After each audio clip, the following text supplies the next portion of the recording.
Our performance is legendary. And AT&T. Find out what's possible with the nation's fastest mobile broadband network. AT&T. Rethink possible. Feels like a bowl game, and it's only the second week of the season. Terrell Pryor, speaking of bowl games, the Rose Bowl MVP. He was sensational in that game, and he has picked up where he left off, or at least the Ohio State fans hope that's the case. He led the team in rushing last year with 779. They prefer that he didn't maybe rush that much, but he's improved as a passer, Todd, and we were watching him in practice the other day. He really has, and you can tell it's really a credit to him as a worker and how important it is for him to become a great quarterback, because mechanically he looks so much better. He carries the ball much higher. His footwork is much more precise. I mean, he is determined to become an excellent pocket passer, and it's shown so far early this year. And we'll see him early in the game because Ohio State won the toss and they want the football. Ja'Cory Harris will have to wait on the other side, and he's come a long way as well. 11-5 as Miami's starting quarterback. He had trouble against Virginia Tech last year, had a little trouble in the bowl game that we did against Wisconsin, but in between he showed flashes of brilliance too. He has a beautiful arm. I mean, he can make every throw that you would want a quarterback to make. Decision making the key for him this year because he threw 17 interceptions in 2009. Matt Bosher, one of the great kickers and punters in college football, has got it teed up. Jamal Berry and Jermell Hall are back deep.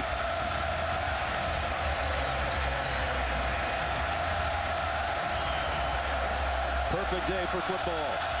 Perfect day for the Canes and the Buckeyes. Here we go. Great kick, about 8 yards deep, and Berry will have to down it. And Ohio State will work from its own 20-yard line. Let's take a look at the Buckeyes starting lineup as Jim Trustle's got some final words for his quarterback. Here's how the offense looks, and the big eaters up front. Adams and Bohr and Brewster as the anchor at center, Browning and Shugarts. The backs and receivers, Brandon Sane will alternate with Boom Herron, Bohr the fullback, Sanzenbacher and Posey are the wideouts, and Stoneburner is a good tight end. First snap will come from the Buckeyes 20-yard line. But we'll wait for it for just a second.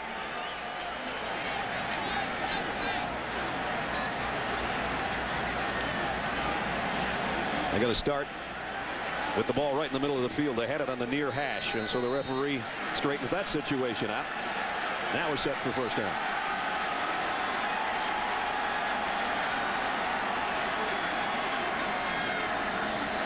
Sane got maybe 3. Alan Bailey made the stop. And speaking of Alan Bailey, he is the bell cow of that front four defensively for the Hurricanes. They're getting back to the kind of Hurricane teams they had with a lot of depth on the front wall. Bailey, Holmes, Fortson, and Vernon, who had a big game last week. Robinson, McCarthy, and Spence are the linebackers.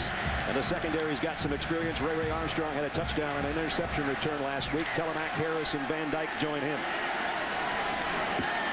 Second down and 7. Miami shows blitz off the corner. They back out of that. And Terrell Pryor with a quick throw to the outside, complete to the first down, and out to the 37-yard line to Posey. Pick up at 14. A lot of cushion out there by DeMarcus Van Dyke, respecting the speed of Posey. And that's an easy throw and catch for Terrell Pryor. And you love when your quarterback can get off to a start with an easy completion. Look at that cushion. Nice easy start for Terrell Pryor. And they've worked it to the 37-yard line. 3 wideouts as Torian Washington comes in to join the group. You look behind Terrell Pryor on Ohio State's first down.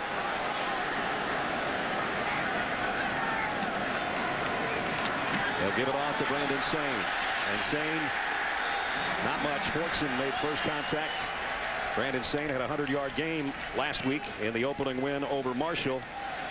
And a couple of touchdowns as well. And we talked about Alan Bailey, number 57, holding his ground as a defensive end. Now, he's played inside as a tackle, outside as an end.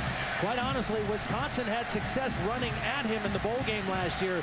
That time he did a nice job maintaining his position and forcing the runner to fill outside. One of the captains of the defense, number 57. Second down and long after a loss on the play back to the 36-yard line. Pryor Flushed out of the pocket. Terrell's going to take off with it. This is what he does so well. And he puts his head down and gets a first down. Over the top of Brandon Harris, who picked up 12. And what you don't expect from Terrell Pryor, and you can't really prepare for it, is how fast he is when he does leave the pocket. Von Telemark, the free safety, had a good shot at him. He was unblocked. He had a good angle.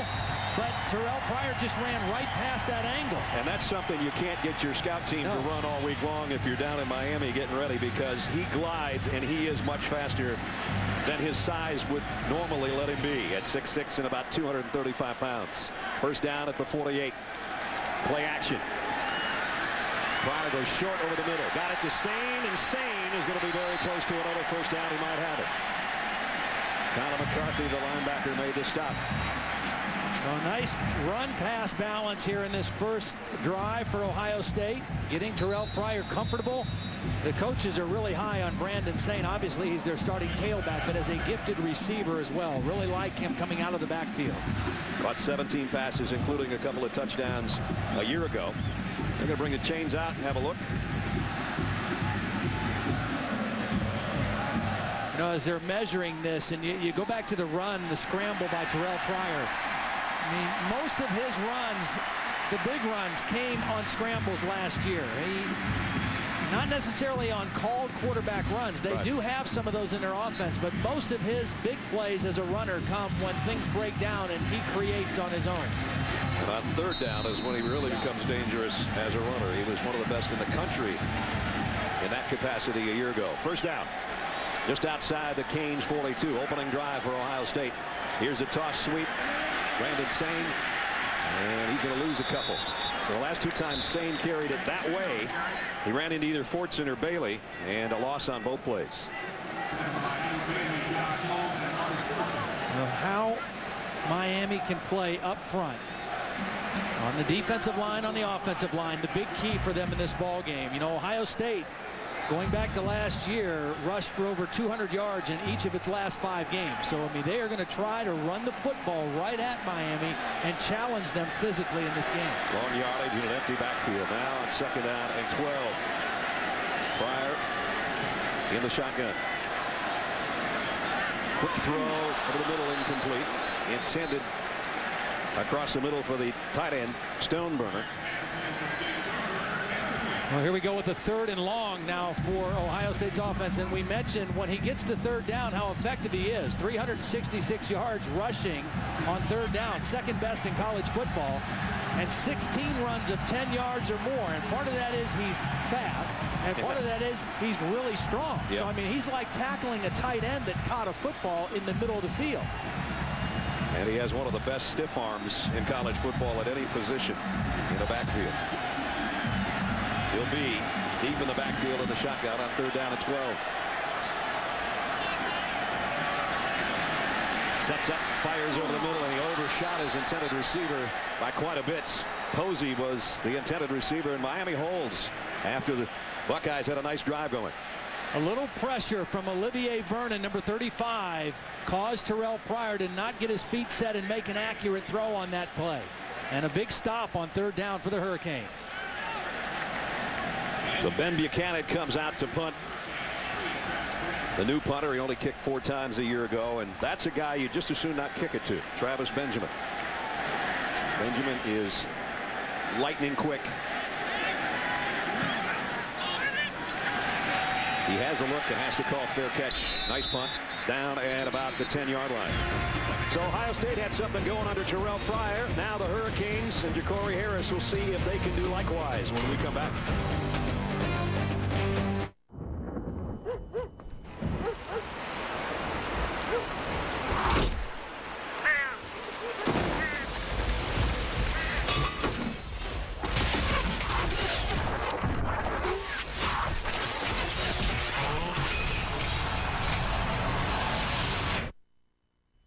After battling the elements for 128 years, our wood stains can handle pretty much anything. Cabot, our performance is legendary. Always getting attention, but some of you still don't know quack about... flack! So I'll serve it up. If you get sick or hurt, Aflac pays you cash fast to help pay for things major medical insurance doesn't, like rent, car payments, and groceries. Aflac! Get up. It's chicken. Welcome to the 2010 Capital One Mascot Video Challenge. What do you get when you have mascots and a video camera? See for yourself.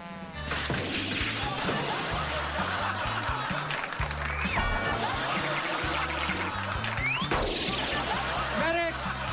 To see more videos and vote for the Capital One Mascot of the Year, visit CapitalOneBowl.com. What's in your wallet? Really? We go to Olive Garden all the time. So sure, I already knew the salad and breadsticks were endless. But the other night, even the pasta was endless. Whoa, wait. So I get to choose any sauce and pasta, then just keep trying them in different combinations? Yeah, nice, huh? Yeah, real nice. The never-ending pasta bowl is back with delicious new sauces like hearty Chianti 3 meat and creamy Parmesan Portobello. Combine any sauce and pasta, then try other combinations. Just $8.95 plus unlimited salad and breadsticks. And how's your pasta, sir? Never ending. Olive Garden. When you're here, you're family.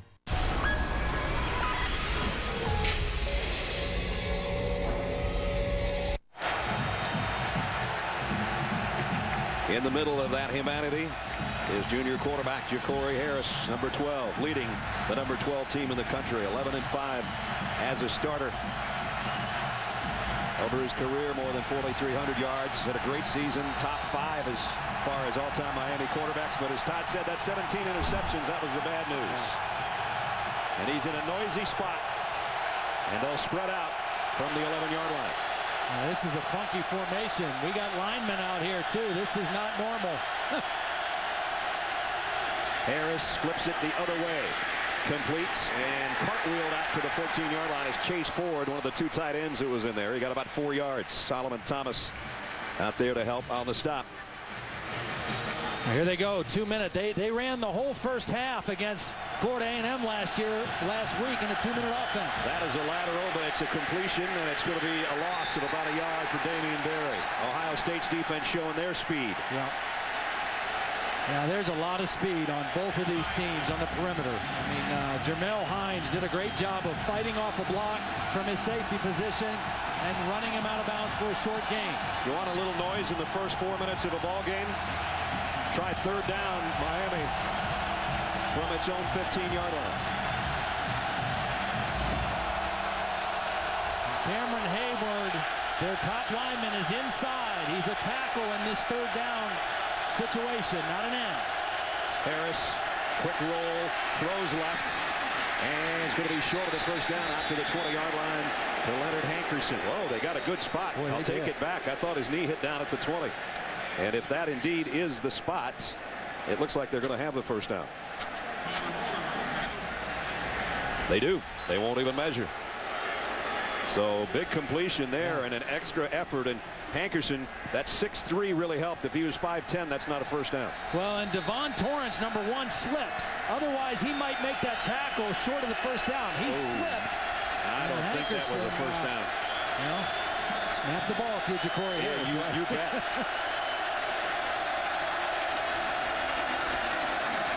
And a loss on the play. Damian Berry and Cameron Hayward, guy that Todd just talked about, the senior captain out of Swanee, Georgia, with a big play there. Offensively for Miami, Orlando Franklin on the left side, Gunn, Horn, Washington, and Figueroa.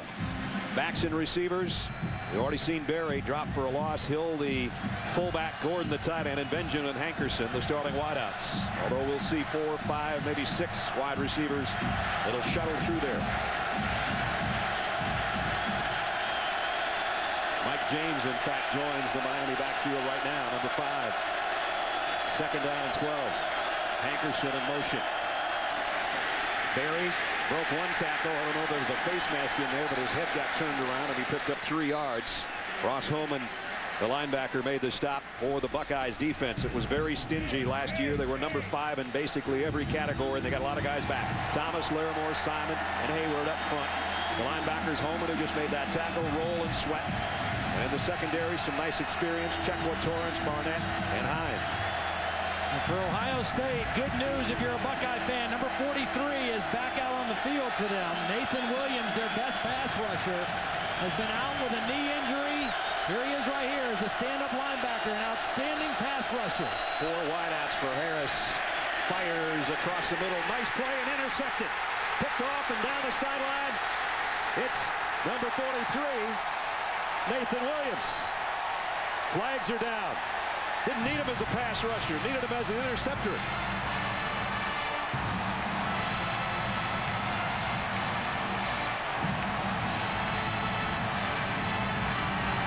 Brad Allen's our referee with the flag down. Here's the call. During the return, blocking below the waist, number 51 of the receiving team. 15 yards from the spot of the foul. First down.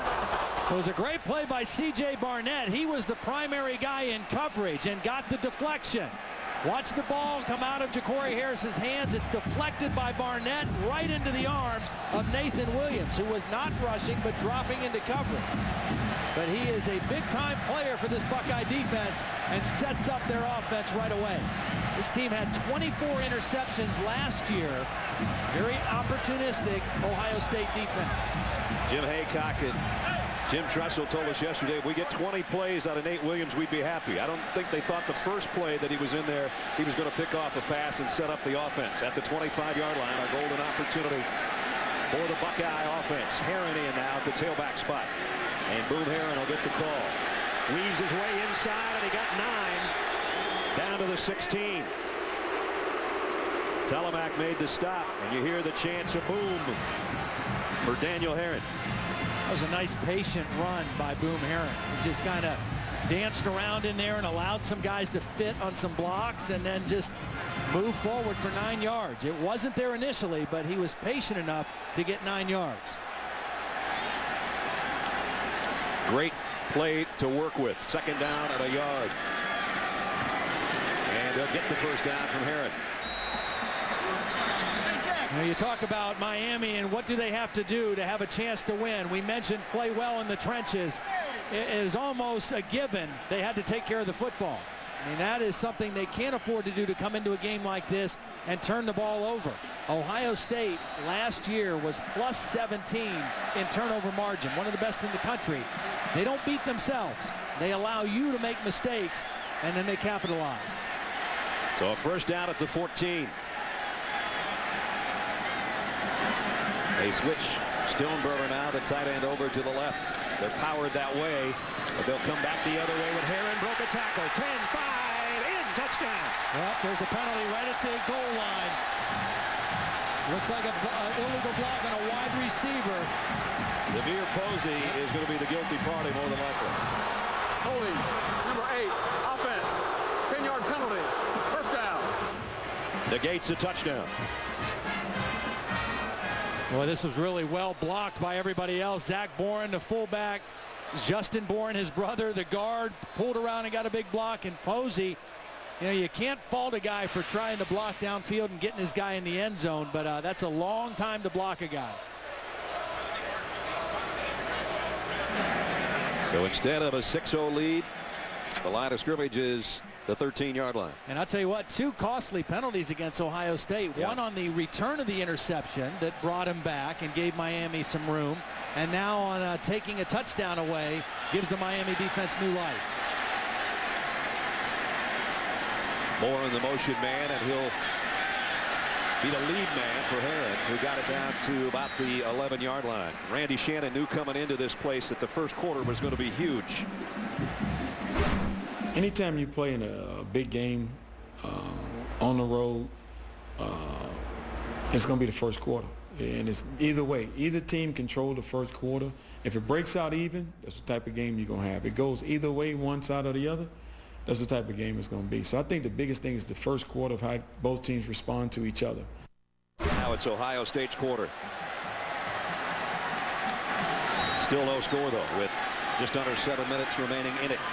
Pryor, play action, throws on the run, and it tipped and incomplete. Stoneburner covered out there by Sean Spence. When I've watched Terrell Pryor throw now over the last couple days and on tape, I think he has a better feel for the intermediate to deeper routes. He throws those more naturally than the shorter routes. That time, a very easy throw to Stonebrunner, and he threw it too hard. It was high and a little bit too hard for his tight end to bring in.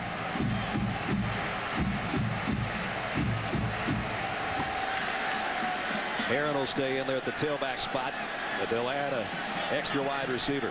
And this is where you got to see what does Miami do to account for Terrell Pryor as a runner in this third down situation.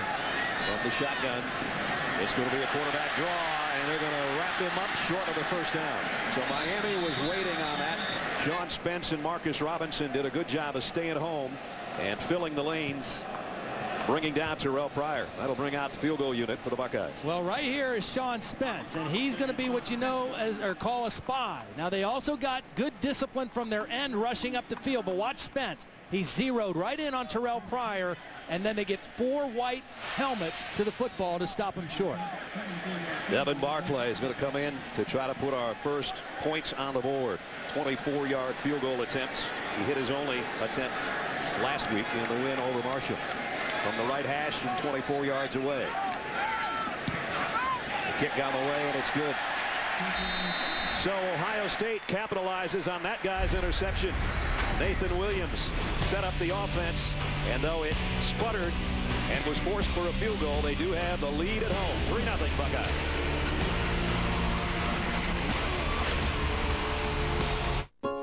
And in part by Kingsford Charcoal and the Home Depot. Get your tailgate started right with Kingsford Charcoal from the Home Depot. He definitely was legendary, Woody Hayes. There's a chalkboard that Woody had a lot of random thoughts written down. He was going to write a book. There's a whole bunch of different things on there. And the last time Miami came into this facility, it was Lou Saban bringing in his Hurricanes against Woody Hayes. You speak about legendary coaches and then a guy named Saban. How about Joe Paterno against Nick Saban? That follows us tonight from Tuscaloosa, presented by Hampton Hotels, and that'll be a dandy as well. Freshman quarterback going on the road into Bryant-Denny. That'll be fun, huh? Good news, 9 new starters on defense. Bad news, the ones that come after him are just as good. Here's a short kick taken at about the 12-yard line. And a big opening. Lamar Miller. He's gone. He's got great speed. Forget about it. He'll take it about 88 yards for a touchdown, Miami. Shocker.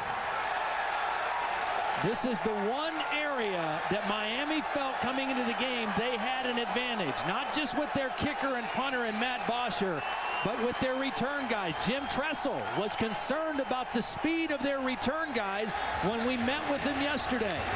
And right away, this short kick, and Lamar Miller makes them pay. Lamar Miller, 88 yards. He was their leading ground gainer in their opening win last week. He had 1 kickoff return in that game for 34 yards. This one much bigger, 88 yards for the touchdown. Bosher, the extra points, and just like that, in about 12 seconds, the game turns around. And remember the penalties against Ohio State that took the touchdown away. They had to settle for the field goal, and now Miami right back on top. Now, the kick was fielded on the 12-yard line. There's nobody even in position to make a tackle till the 35, and that tackle is missed right there. And after that, Lamar Miller is off and running. Andrew Sweat missed the tackle. Watch 42 miss. He fakes the kicker out, and then it's history at that point. When I was down there about 2 weeks ago, Brad, I saw something I'm not used to seeing, and that is in a scrimmage, Miami did live kicking, live kickoff returns, live punt returns. I've never seen a team tackle full speed on kick plays, and I asked him about it, and he said, hey, we've always done it. It's early enough, and we just think that this can be something we can be really good at this year, but we've got to practice it right. Part of those many times during the week 6:20 a.m. practices for the Hurricanes. Right. I wasn't there for 6:20. I didn't think you went to one of the 6:20 ones.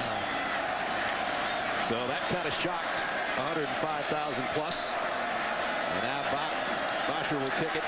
Berry and Hall again back deep. This kick shorter too at the 7-yard line is Berry. And they go end around. A fake the end around, and now they might have another touchdown coming the other way. Oh, man. Wow. Well, anything you can do, I can do better. Almost. Almost. 42 yards on the return. Well, he is one-on-one with the kicker, Bosher, and he had him falling on the turf, and the turf monster got him. Watch this. Plant the foot. The kicker falls down, and shortly after that, so does Barry. At the 49-yard line, though. Great field position and a great way to come back from giving up an 88-yard touchdown on a kick return. Herron now behind Terrell Pryor on a 1st and 10 as we're approaching 5.5 minutes remaining first quarter. Pryor on 1st down. The throw a little bit wide, incomplete. Nice coverage by Brandon Harris on the corner as we check in for the first time with Reese Davis. Reese? Brad, Taco Bell studio update. We are 15 seconds away from a stunner in Blacksburg. Here's Virginia Tech's Darren Evans getting stuck by Stephon Robertson from James Madison. Turnover, and right now James Madison about to punt the ball away, and Virginia Tech will have 15 seconds to avoid disaster and a hit to the Boise State reception. Michigan and Notre Dame, meanwhile, tied at 7. I don't think Frank Beamer was planning on being 0-2 at this stage of the season. Pick up a 4 for Herron. You saw that Virginia Tech. I think that's one of the reasons why Randy Shannon was so serious about the first quarter. Last year they got off to the great start. They beat Florida State. They manhandled Georgia Tech. They went up to Blacksburg and they got throttled and they got behind right away, 14-0 in the first quarter. They ended up losing 31-7. That's why he's so intent on them getting off to a good start here in this game on the road. Big 3rd down for the Buckeyes after they had the excellent kick return. They're in Miami territory at the 47-yard line. Here comes the blitz. Pryor flushed from the pocket, wants to throw, double clutches, finally does throw, and it is almost caught, almost intercepted, incomplete. And the good thing that Miami did on that play is they blitzed Sean Spence, and he was free to the quarterback. He doesn't get the sack, but when they forced Terrell Pryor to run to the right, watch the blitz force Pryor out of the pocket to his right. Now he's out of real estate. All he can do is run to the sideline and try to throw it back. So they hemmed him into a spot and then were able to come up with the play. So Ohio State's got to punt it away. Again, Travis Benjamin waits as we look behind Ben Buchanan. Pryor's 2 for 7 now. After the quick start, he's missed his last 5. High kick. This one will have to be fair caught as well. And about the 6-yard line. Miami with the lead and the football. And their quarterback coming back out with 4:34 remaining here at the Horseshoe. We go to Olive Garden all the time. So sure, I already knew the salad and breadsticks were endless. But the other night, even the pasta was endless. Whoa, wait. So I get to choose any sauce and pasta, then just keep trying them in different combinations? Yeah, nice, huh? Yeah, real nice. The never-ending pasta bowl is back with delicious new sauces like hearty Chianti 3 meat and creamy Parmesan Portobello. Combine any sauce and pasta, then try other combinations. Just $8.95 plus unlimited salad and breadsticks. And how's your pasta, sir? Never ending. Olive Garden. When you're here, you're family. ESPN College Football Primetime presented by Hampton Hotels is back. If you're planning to hit the road to follow your team, stay at Hampton Hotels and enjoy a free hot breakfast and high-speed internet. Plus, if you search Hampton on ESPN.com, you can save up to 15% when booking at least 7 days in advance. And watch ESPN College Football Primetime. Saturday nights all season long on ESPN. I love NFL Sunday Ticket. Every game, every Sunday, delicious. But this year, HD is included, and I can get whole games live on my computer and my cell phone. Plus Red Zone, hosted by Andrew Siciliano. And they're even doing a free trial this Sunday. These are good nachos. Watch the free trial of NFL Sunday Ticket this Sunday.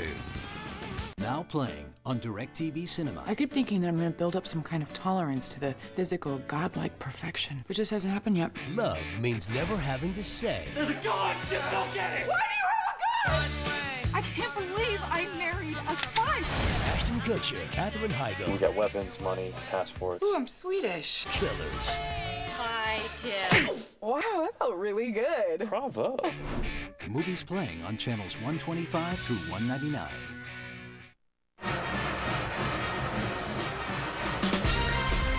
Monday Night Football just 2 days away. Former Kane Ray Lewis against Mark Sanchez and the Jets, 7 o'clock Eastern time. It kicks off a twin bill on Monday night. Chargers and Chiefs will follow. Coverage starts 5 o'clock Eastern with Monday Night Countdown. Jeremy Shockey, he's got the day off. His Saints winners over the Vikings on Thursday. There's a lot of former Canes and former Buckeyes in attendance for this one today. Edgerrin James among them as well. And Edgerrin James wants to see Miami get a little bit of running game going. They could use him, couldn't they, right now? Only 5 yards on 3 carries. Got to get a little more balanced against this Ohio State defense. They've done very little on the ground for Damian Berry. He's the setback and gets, this time, a little bit. Yeah. Now, part of it is horrible field position. They've started on their own 11, and this drive starts on their own 6. But why it's so imperative for Miami is that Mark Whipple loves to call play-action passing on first down to get deep chunks of yardage, but they've got to have some balance to set that play-action up. Play-action does you no good if nobody's biting on the run fake. Mark in his second year as offensive coordinator after several years with the Philadelphia Eagles. At the 10 now. There is the play action. Harris fires, and it's caught, and oh, what a hit, but what a catch by Leonard Hankerson. 24-yard strike. Hankerson still down as he took it right in the chest from C.J. Barnett from the secondary. Boy, great job of hanging on to the football. 6 catches, 115 yards, and 2 scores in the opener last week. And watch the concentration. The little stutter step move on the post. He knows he's going to get hit, and he hangs on to the football. Barnett, well, he had his shoulder in there with it. Yeah. It was a clean hit, and as you said, Leonard knew he was going to take it right in the sternum, and he did, and he's still down. Boy, they could ill afford to lose him. He is a big-time player, kind of in the mold of some of the greats like the Michael Urbans that have played before him at the U. And he's up and hopefully okay.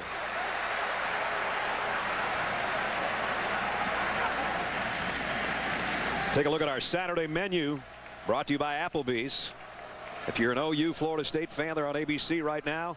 Tennessee and Oregon tonight in Tennessee and Knoxville on ESPN2. The big one in Tuscaloosa. And then later tonight, Pac-10 battle Stanford and UCLA.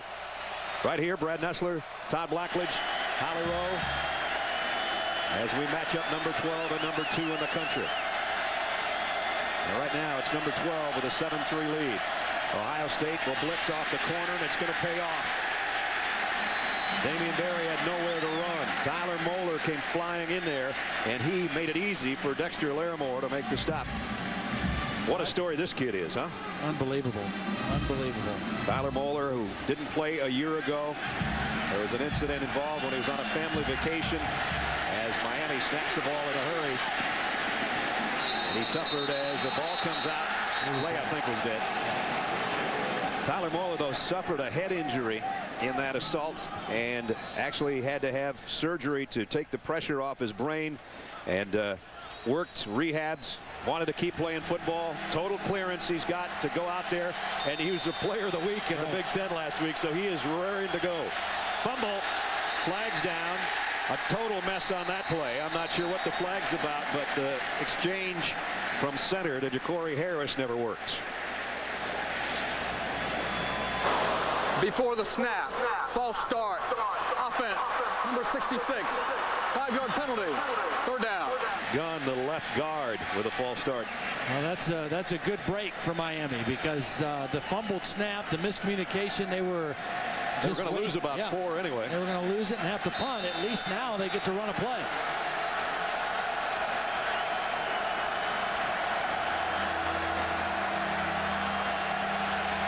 Third down and 8. Hankerson's back in there, which is good news as they split from a bunch formation and they overload on the right side.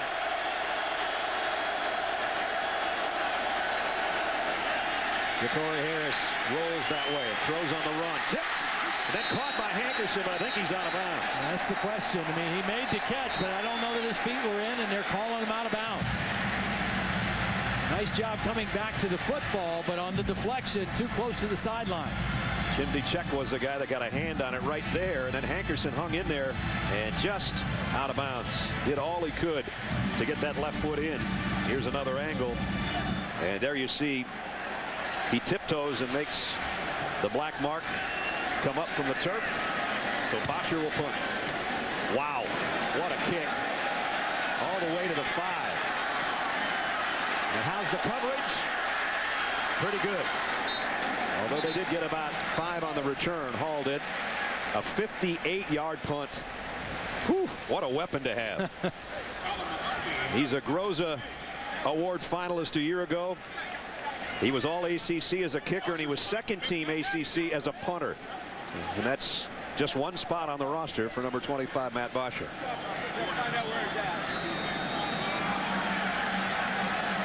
So now Ohio State has to start in a little bit of a hole at their own 12-yard line. Final couple of minutes of the first quarter. 7-3 Miami on the road, courtesy of an 88-yard kickoff return for a touchdown.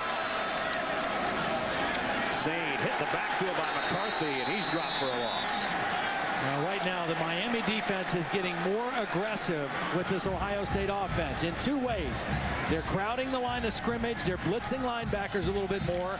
And on the outside, they're running more press coverage. It doesn't always mean man, but they're crowding this Ohio State offense a little bit. Anticipating run, that you call blitz sometimes as a run blitz. You anticipate a run, shoot a linebacker, anticipating a running play, and do exactly that, tackle behind the line. You saw Randy Shannon, a defensive coach, a great defensive player as a Hurricane, and then longtime defensive coordinator before taking over as head coach 4 years ago. Pryor inside his own 5. Let's fly, complete, but it's going to be just a short gain. Sanzenbacher tackled by Telemack. Even that play, it's a completion, but there's that feeling. The feeling is that Miami's defense is squeezing Ohio State. The cornerbacks are up on the receivers. They're squeezing for short gains right now. And was it, as it always was back in the heyday of Miami and the Hurricane defense, don't give them a little bit of swagger, because then they'll really get good. 3rd down and long. Here it is, press coverage again. Terrell's going to roll and just keep it. Oh, he's close. Sean Spence made the tackle. Spot's going to be important here. And it looks to be about a yard shy, but I said that earlier in the ball game and I was wrong. Well, this was a designed quarterback run, a little option. Sean Spence is right here. He's going to be the spy, but he's on the opposite side of the play, so it takes him a little longer to get to him, but they still get there in time to stop Pryor short of the 1st down. So 4th down, and Ben Buchanan to punt again. Don't leave one short here against Travis Benjamin. Well, it's going to be way short. Short enough that it's going to roll dead at about the 47-yard line. It's a great field position for Miami. They lead 7-3. 1 play left before the end of the quarter. Let's check in with Reese. Brad, want to finish up the James Madison Virginia Tech game. James Madison being forced to punt up 5-13 seconds to go. They went for a little beamer ball, and they roughed the punter. 1st down for James Madison, and in James Madison's best work since the Federalist Papers, they beat Virginia Tech by 5. Wow.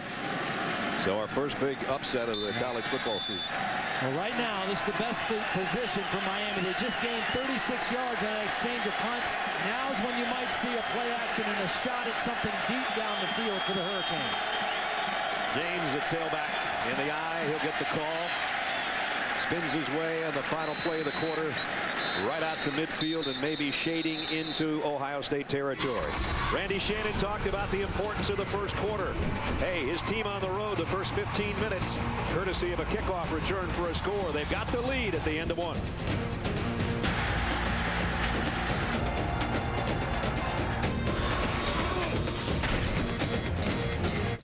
Start the second quarter. Evan Turner, Big Ten Player of the Year in basketball. First-round pick of the 76ers here watching his football teammates.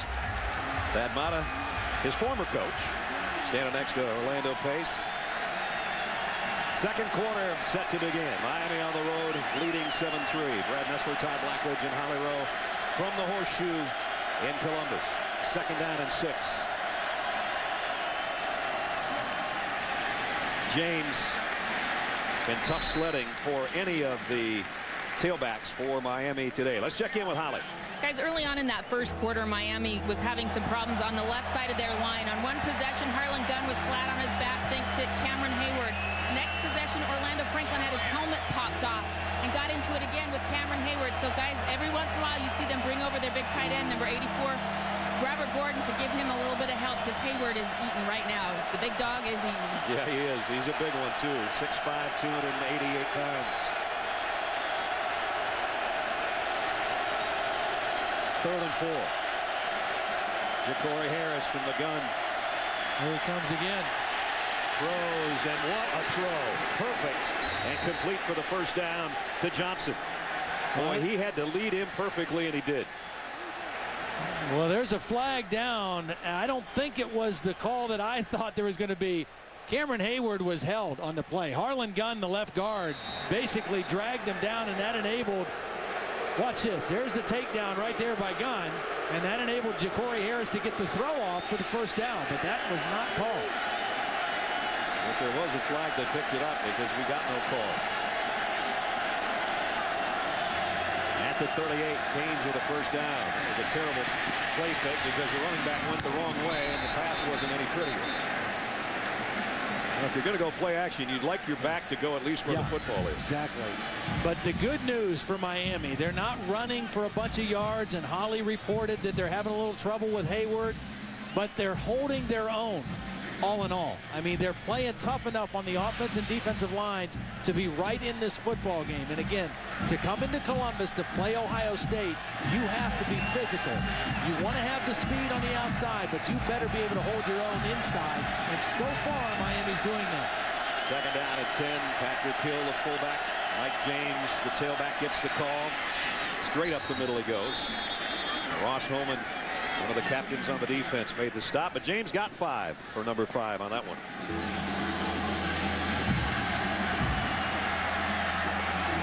Miami hurries to the line. A third down and 5.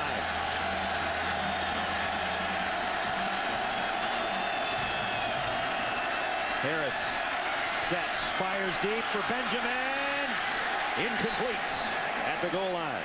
It was incomplete because it was underthrown by Ja'Cory Harris. He had great protection. He thinks there should have been a penalty, but he underthrew Benjamin. If this ball is deep enough, it's an easy touchdown because Benjamin easily ran by his man. Watch this. He's beat, but he has to wait for the ball. Now, there was contact coming back by Chekwa, but it was an underthrown pass. I think Nate Williams might have had something to do with the ball being underthrown because he leveled Harris as he got rid of it. Dosher in now to try a field goal. This will be a 51-yard attempt, but he's done it before. 52 is his career long. Kick on line and good.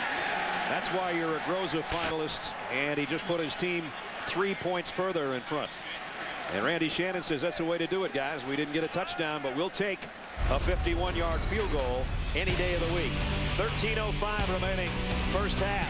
12th ranked Hurricanes with 3 more against the number 2 Buckeyes. Your first day. You try to lie low, get the lay of the land. But then Autoblog.com calls your interior Lexus quiet. An automobile magazine goes comparing you to a Cadillac. So much for the new kid fitting in with the rest of the class. The all-new Chevrolet Cruze, starting under $17,000. Get used to more. I got those Wendy's spicy chicken nuggets. Are they too spicy for you? Well, what is it? They're only 99 cents. Try Wendy's 99-cent spicy chicken nuggets. All white meat seasoned with peppers and savory spices. Yeah, but the real kick, you get 5 pieces for only 99 cents. Only at Wendy's. You know when it's real. Treat yourself to a cool, creamy Frosty today. Also just 99 cents. Yep. My mother froze everything. I was 18 years old before I had my first fresh bun. The invention that I came up with is the Hot Dog Easy Bun Steamer. Steam is the key to a great hot dog. I knew it was going to be a success. The invention was so simple that I knew I needed to protect it. My name is Chris Chute, and I got my patent, trademark, and LLC on LegalZoom. We created LegalZoom to help people start their business and launch their dreams. Go to LegalZoom today and make your business dream a reality. At LegalZoom.com, we put the law on your side. I love NFL Sunday Ticket. Every game, every Sunday, delicious. But this year, HD is included, and I can get whole games live on my computer and my cell phone. Plus Red Zone, hosted by Andrew Siciliano. And they're even doing a free trial this Sunday. These are good nachos. Watch the free trial of NFL Sunday Ticket this Sunday. Back of the Ohio State defense, our college football presented by Cars.com. 10-3. They didn't give up a touchdown, but they did yield a 51-yard field goal. Just a 7-play, 18-yard drive to get that kick. I think for Ohio State's offense, this possession, they've got to do something to try to stretch out this Miami defense vertically. They've got to attack downfield a little bit and make them respect the speed on the outside. Bosch here to kick off. Randall Hall is back deep. And he'll track this one down about the 2-yard line. Now to come to the near side, and he's just going to barely make it to the 20. Kylan Robinson made the stop on the special teams. Let's take a look at our Bud Light playbook. Todd? Well, what Miami has decided to do is take Sean Spence, their junior linebacker, and spy him on Terrell Pryor on certain third down plays. Does a nice job of corralling him there. This time he's opposite where the play's going, but he still is in position to be involved in the tackle and stop Terrell Pryor short of the first down. It's not a job that only one guy can do. He needs help from the other guys, but that's what Sean Spence has been concentrating on, particularly in third down plays. 4 tackles already for Sean for that Miami defense. So the Buckeyes work from their own 20-yard line. Play fake. Pryor loads and fires deep. Man out there has got it. Posey all the way to the 20. 62 yards. See, you just had this feeling that Miami was getting too confident in their ability to squeeze Ohio State. And so it's a great call by Jim Bowman on first down to let Posey try to make a play down the field. And again, Terrell Pryor is better throwing intermediate and deep routes than he is short routes. Good protection, good strong arm, and Ohio State makes the Miami defense think a little bit. DeVere Posey not thrown out till he got to the 18-yard line. That's where they set up in the red zone, 1st and 10. Trying to even up the ball game. Pryor on first down, throws to the end zone, touchdown. Brandon Sane, and we're a point away from a tie.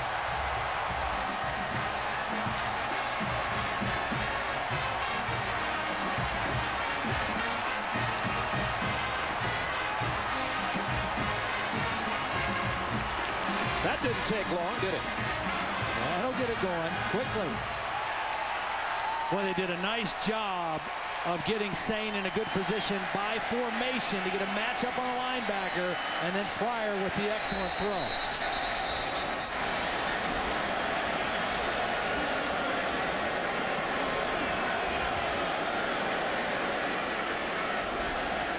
What a great response by the Buckeyes offensive staff to say, hey, look, Miami is squeezing us. We've got better athletes. We've got more explosiveness. They're saying in the slot. He's going against Spence, and right now he's beat. Spence had his back turned, had no idea where the football was, and Sane shows his ability as a receiver. The formation got the matchup they wanted, and then Sane made the nice catch. A 2-play, 80-yard drive took 36 seconds. Play is under official review. That's just a great play in the corner on some pretty decent coverage. The throw was perfect.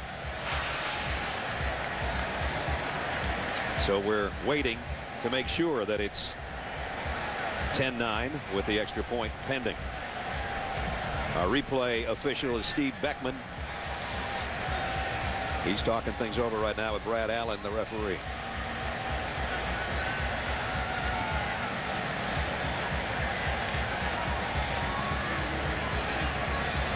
Apparently they're seeing whether or not he had possession when he crossed the goal line. I don't think there was any doubt, but here's another look from another angle. His hands did come down with both hands wrapped around it. I always think with one like this, you got to land somewhere. Yeah. Well, and again, to overrule it, the call on the field was a touchdown. It's got to be indisputable evidence. I'm not sure we've seen anything that After would... further review, the ruling on the field stands. Touchdown. So they thought the same thing we did. And Terrell Pryor with his 4th touchdown pass of the season after having 3 a week ago. So now Barclay is in for the point after.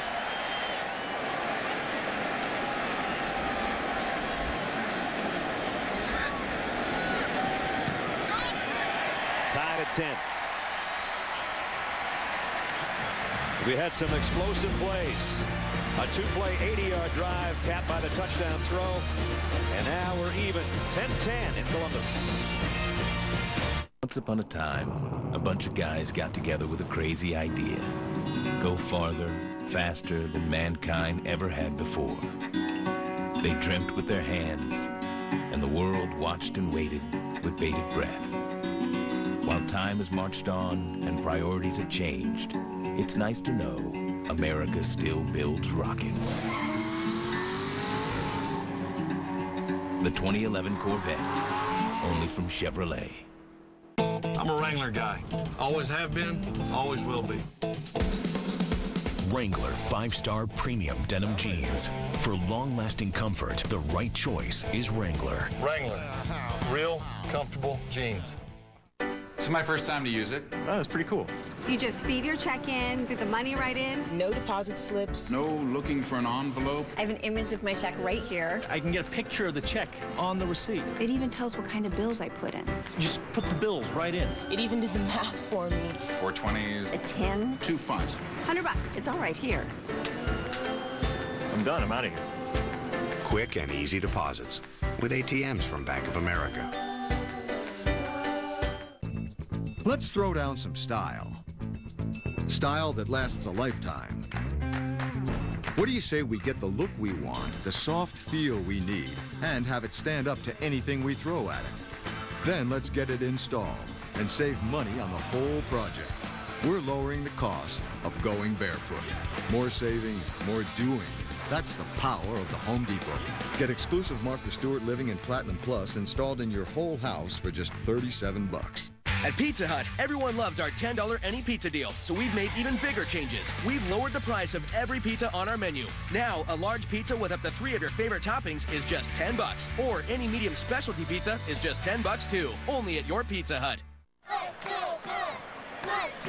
ESPN's College Football, brought to you by Chevrolet. Every model is backed by a 100,000-mile, 5-year powertrain limited warranty. And Bank of America.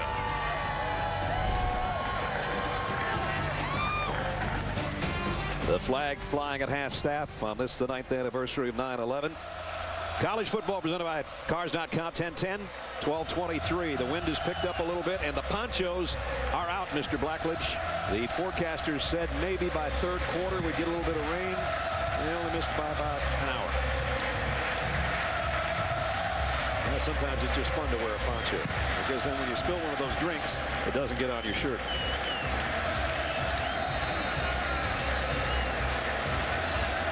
Devin Barclay has got it teed up. Lamar Miller and Eduardo Clements back deep for Miami.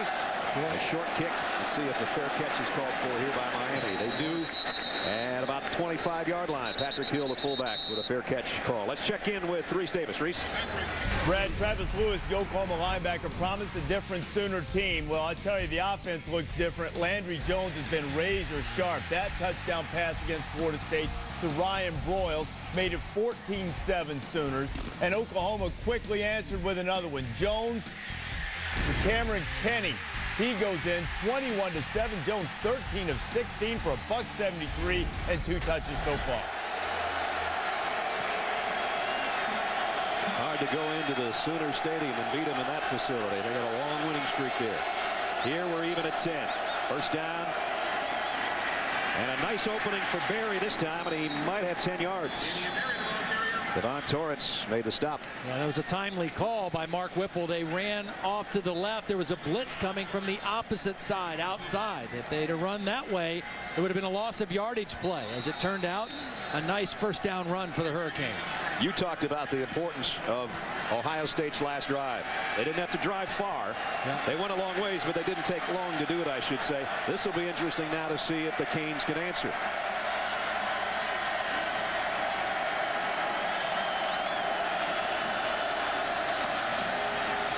Barry outside this time. And nice job by Ross Holman. A second-team All-Big Ten performer a year ago, leading tackler for the Buckeyes last year with over 100. And he knocks him out of bounds after a gain of 1. Yeah, he and Brian Roll, the other linebacker, their seniors are really the heart and soul leaders of this defense. Both make a lot of they're excellent tacklers. They're instinctive players. They're excellent tacklers, whether it's run or pass, and really spearhead this Buckeye defense.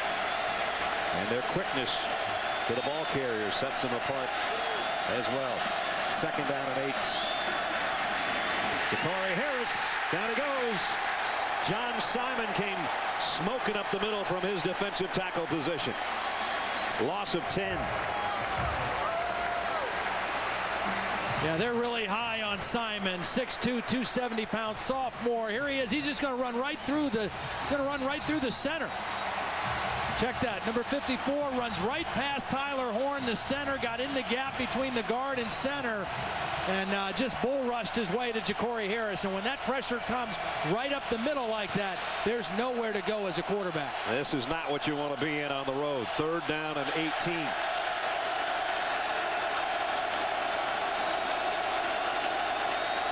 They're going to play it conservatively and worry about getting a punt away to try to change the field, because there aren't a lot of plays in the playbook for 3rd and 18. And one of those linebackers we just talked about, Brian Roll, made the tackle. So Bosher will come out to kick, and it is getting dark over Columbus, Ohio right now.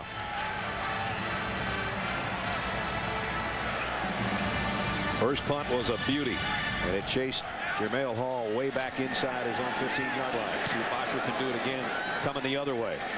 This one's returnable, and Hale takes it and got away from the first man and another and out to the 40. That's a nifty return for getting hit that hard as soon as you got your hands on the football. Only a 39-yard kick and 9 yards on the return for Hale.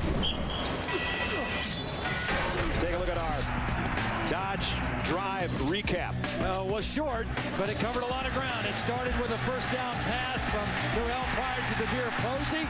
Got him down inside the red zone, and the very next play, Pryor again to the air to Brandon Same for the touchdown.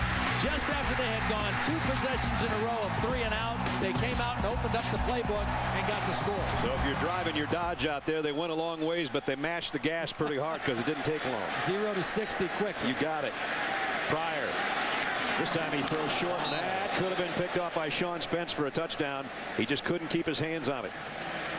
And again, kind of a short throw, and Terrell Pryor sort of aimed that one, which is Todd has been talking about over the course of this first quarter. Yeah, he really stared that one down, too. That's what Sean Spence was reading, the eyes of Terrell Pryor. And the good thing for Pryor is the ball was thrown too low for either his guy or Spence to catch it. So second down at 10.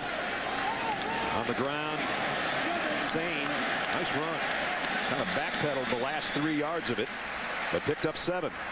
And now it makes third down a little more manageable as they're approaching midfield here, and we're just under 10 minutes remaining in the quarter.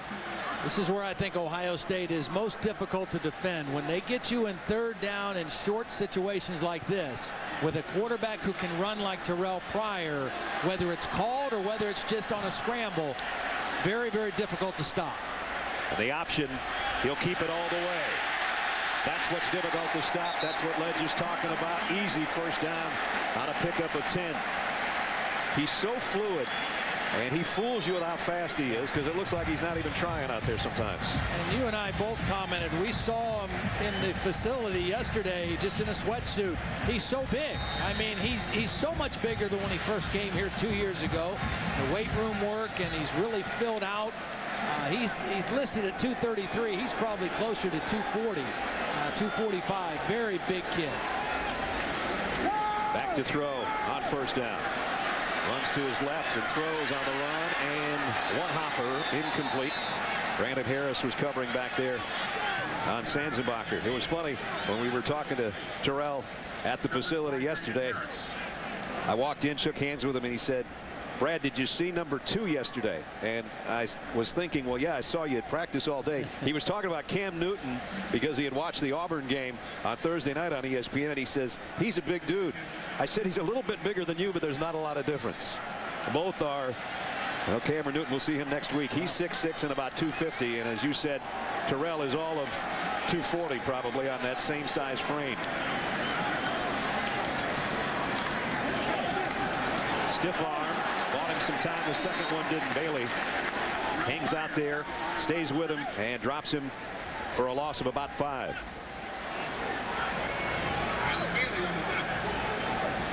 He also said about Cam Newton, how fast is he? I said, not nearly as fast as you. Pretty fast, though. Pretty fast, though. Amazing what we see now from quarterbacks that are in that Jamarcus Russell mode, only you don't want to ever get that big. Ja'Cory Harris says, I'm not a runner, I'm a passer. But he and Terrell Pryor are friends. They text a lot back and forth. They talked about this game and hoping that they could make some history. So far, they've both been fairly efficient. Ohio State. But it's been the special teams that have been special so far.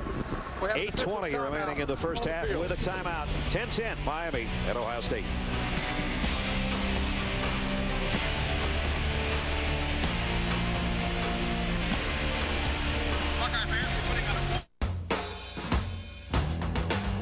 Our debt will be paid. Our blood will be spilt. Our faces will be stained. And our sons will be proud.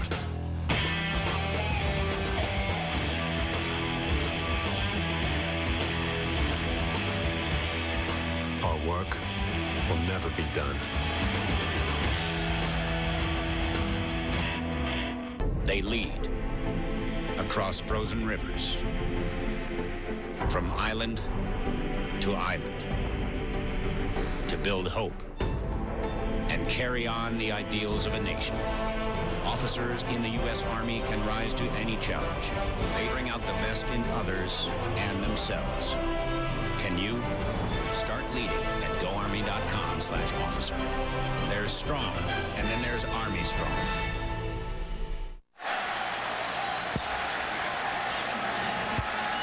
That pretty much tells the story right now at the Horseshoe, a soggy horseshoe, as the rain coming down heavily now. May have a big effect on this game, but as Jim Tressel told us, rain's not as bad as 40-mile-an-hour winds. Here's his quarterback lofting one to the corner, and it is caught. Sanzenbacher went up and got it. Looked like a ball that almost could have been intercepted, but it hung there just long enough. Yeah, DeMarcus Van Dyke, I think, mistimed his jump. He thought he was going to make the play on the football and jumped for it and missed. And when he missed, Sanzenbacher was right there to cradle it for the catch. And a big conversion on 3rd and long. And Sanzenbacher backpedals his rear end down to the first down, a 19-yard pickup on 3rd and 14. Pryor back to throw again. Terrell going over the middle, and this one is almost intercepted again. He threw that right to Ray Armstrong. But Ray couldn't make the catch like he did a week ago when he had an interception return for a score. His first career interception. And he is mad at himself that he didn't get number 2 right there.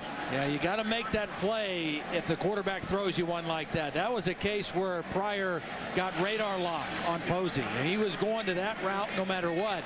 And there were way too many white shirts in there to make that throw, but he got away with the mistake. So he's got a second chance and a 2nd and 10.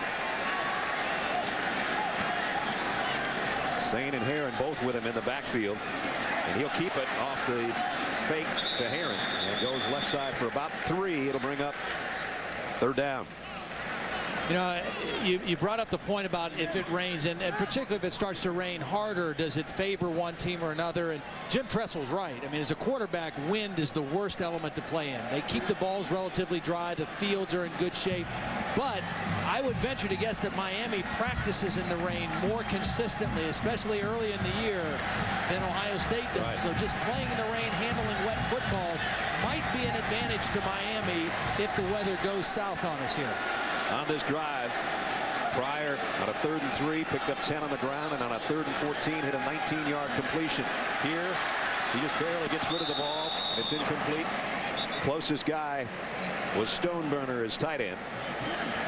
So the drive stalls, 4th down, and out comes the kicking unit.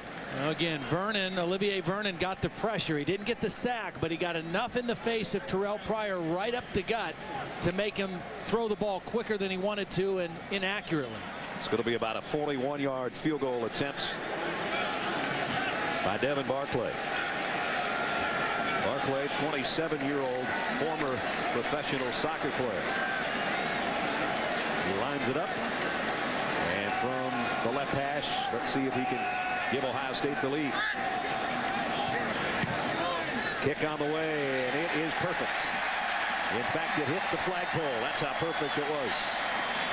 So the Buckeyes at home have the advantage by a field goal over their visiting Hurricanes of Miami. 7:03 remaining here in the first half. From an early age, Timothy Richmond understood that with knowledge comes confidence. In junior high, while abroad, he explained how jellyfish stings can be neutralized with vinegar. L'aceto alivia dolore. In perfect Italian. As an adult, Timothy's knowledge of storm cells and tornadoes saved the Newberry Prep cheerleading squad. But when it came time to buy a new car, he was just as nervous as the rest of us. So Timothy got his knowledge at Cars.com, regained his confidence, and got the perfect car at the perfect price.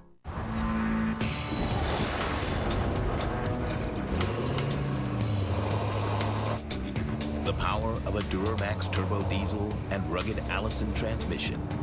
Proven in the real world for more than 10 years and backed for 100,000 miles. With more than 20,000 pounds behind you, shouldn't you put a trusted powertrain in front of you? Introducing the new Silverado HD, the most powerful heavy-duty ever made. $5.50. Hey, sandwich lady. Chicken flatbread sandwich for under $1. So... It's under $1 and not everyone's happy about it. The new chicken flatbread sandwich, warm flatbread, melty cheese, and flame grilled chicken. Only at Taco Bell. The Birkenfield QR76 binoculars. Perfect for those who didn't buy their tickets on StubHub. For 10 years, StubHub has been the place to find great tickets to sports, concerts, and more. StubHub, where do you want to sit? I like the linen, man. We got you, Coach. Hey, let's go. Coach, let's go. We got 5 minutes.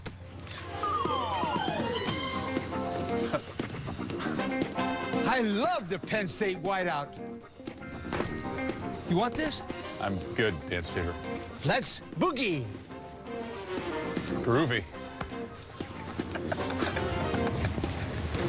ESPN College Game Day, built by the Home Depot. Saturdays at 9 a.m. on ESPNU. Continues at 10 a.m. on ESPN. Well, the NASCAR Sprint Cup Series is at Richmond, and it's on ABC tonight. Final race before the chase. Coverage starts 7:30 Eastern Time. For more information, log on to ESPN.com. I was thinking about wearing that same thing today. You look good on you. I would. I look good in green.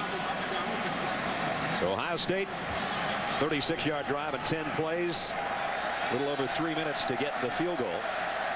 And now they've got the lead, and Barclay, who hit that field goal, will kick off. Last time they intentionally kicked short to keep it away from Lamar Miller. Let's see how they choose to kick this time. Number 6 is Lamar Miller, who already took one 88 yards today for a touchdown. Another short kick. This one to the near side. That ball is free. One hop at the 20-yard line. Nice job by Clements. That ball wouldn't have come down. We would have had the longest onside kick in the history of the stadium. Let's check in with Reese Davis. Brad, Oklahoma's offense is gutting Mark Stoops' defense. Big brother beating up on little brother. Landry Jones is 16 of 19, 242 yards, 3 touchdowns. That one to James Hanna. Sooners have scored a touchdown every time they've had it. 3 of the TD drives 80 yards. Michigan's on top of Notre Dame. By the way, Dane Christ has been knocked out of this game. 14-7, Wolverines with the lead. That'd be a huge win in the second week for Rich Rodriguez. And in Oklahoma, they're saying, Sam who? Yeah. That's one of those deals, Bob Stoops, I taught him everything I know, but not quite everything. And not everything that I know. Yeah, everything he knows. Right. That's right. Harris, quick drop, and a throw intercepted by Chekwa. He threw it right to Chimdi Chekwa. Second interception suffered by Ja'Cory Harris.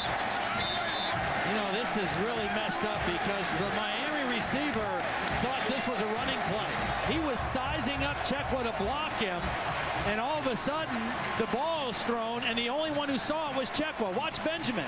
He's going to block.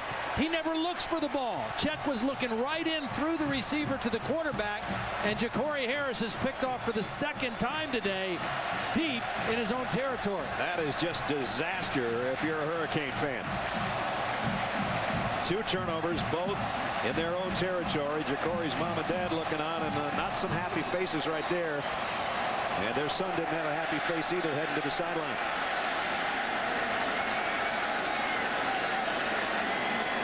At the 19, Ohio State might try to take advantage of this in one play. Crossing pattern, Sanzenbacher. He's all the way to the 4. It's 1st and goal. Last time they scored a touchdown, it was a 2-play drive. That same thing might happen here unless Miami's defense can say something about it. It's a nice job by Terrell Pryor getting that ball out in front of Sanzenbacher, allowing him to catch it full speed and take it to the opposite sideline. That crossing route has not been one of his favorite throws or easiest throws to make. That was a perfect throw. Pryor will work in the shotgun on a 1st and goal here, just inside the 5. Great threat to run, of course. Miami knows that. Here he comes. Option pitch. Got it to his tailback. Touchdown, Heron.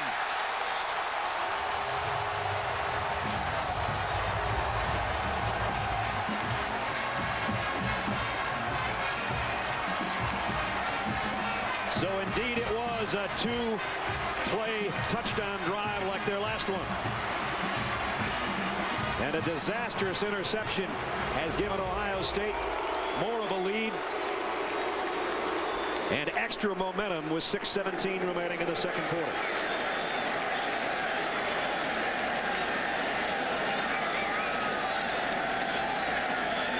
Barclay for the point after to give the Buckeyes a 10-point advantage.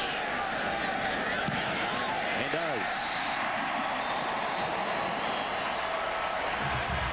Well, the scoring drives for Ohio State today, touchdown-wise, are 36 seconds and 33 seconds. Ohio State is one of the most opportunistic teams in college football. You throw an interception, almost always they will make you pay. They get it in scoring territory. Here comes the option. Colin McCarthy, their most experienced defender, misses a tackle, and just like that, Ohio State ups their lead to 10 points. Ja'Cory Harris, as talented as he is, when they lost games last year, they were 9-4. That's when he struggled throwing the football. That's when he made most of his mistakes. 4 touchdowns, 8 interceptions. 3 of those interceptions were returned for touchdowns in losses for the Hurricanes. So he's got to regroup right now. And Ohio State a year ago, 24 interceptions. They made a lot of those turn into points. They've done that today, and they've scored 17 unanswered points in the last 6 minutes. High short kick again. This one's going to be fielded by Clemens at the 25, and he slips and goes down as he had a little bit of an opening, but he got it out to the 38-yard line. This is where the Hurricanes really have got to settle in, or they could lose all chances of winning this game right here. Well, certainly 10 points is not an insurmountable lead for an offense that has the kind of explosive players that they have. But the bottom line is they can't turn the ball over anymore. They've got to take care of the football. Their defense has played pretty well against Terrell Pryor and the Ohio State offense, but they've got to take care of the football. And that really falls on Ja'Cory Harris. Let's see if the junior is rattled or if he can regain his composure and his offense composure from the 38-yard line. Play action. Going to throw the deep out. Good throw out to Benjamin. And that'll settle him in a little bit. That's good for Jacory, and it's good for Benjamin. He was the guy who didn't look around for the football, so go right back to him and let him make a play for your offense. I love that. He had his head around on that one, didn't he? Yeah, he did. His first catch, and he got 19 yards and got it into Ohio State territory. Plenty of time to work with here at 6 minutes in the quarter, and Miami's got its full complement of timeouts. High backfield, they'll play fake it to Berry. And Harris going outside again. Same guy, same results, and a pickup of almost 13. I've been impressed with the Miami offensive line and the protection they've given Jacory Harris. Even though he's thrown the interception, it hasn't been because of duress. Right here they go with a hurry up again on first down. Berry cuts it outside. Nice pursuit by Ohio State, only about a yard gain. Chekwa makes the tackle as we check in with Holly. Well, guys, Jacory Harris is normally a high-energy guy over here on the sideline, but after that last interception, he was very subdued, staring straight ahead, very quiet, not talking to a lot of guys. So it was his big guys up front that came, got in his face. Big number 72, his offensive line, patting him on the back, showing him some energy, and you can see they're energized on this drive, and that seems to be helping their quarterback. 72, Brandon Washington, the big 330-pound right guard. Second down and 8. Harris, play fake, deep ball in the corner, had a man open, and he overshot it. It was Hankerson, and Hankerson had a step on Chekwa, but the pass was too deep. That was man coverage for Ohio State. They came with a linebacker blitz. It was pretty well picked up. Single coverage, and Hankerson has him beat from the get-go. And just a slight overthrow by Jacory Harris. Had him where he wanted him, just too much on the ball. Big third down for Miami. They don't want to make a mistake. They've got a guy that can kick a field goal even if they don't pick up a big chunk of yardage here, so don't do anything crazy.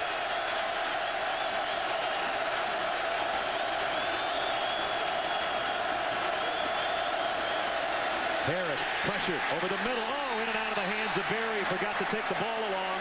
Was thrown just a shade behind him, but he had plenty of grass in front of him. Well, John Simon was in there so quickly that he had to get rid of the football. Simon just came on a speed rush and ran right around the right tackle, Joel Figueroa. Simon normally is inside. This time he was outside, and he just beat Figueroa right to the quarterback. Right into the knees of the quarterback almost. As I said, they've got the kicker that maybe can get him 3. He already hit from 51. This will be a 46-yard attempt by Matt Bosher. Kick on the way, and he pushed it to the right. Didn't get it. Well, maybe they didn't have a kicker that could get him to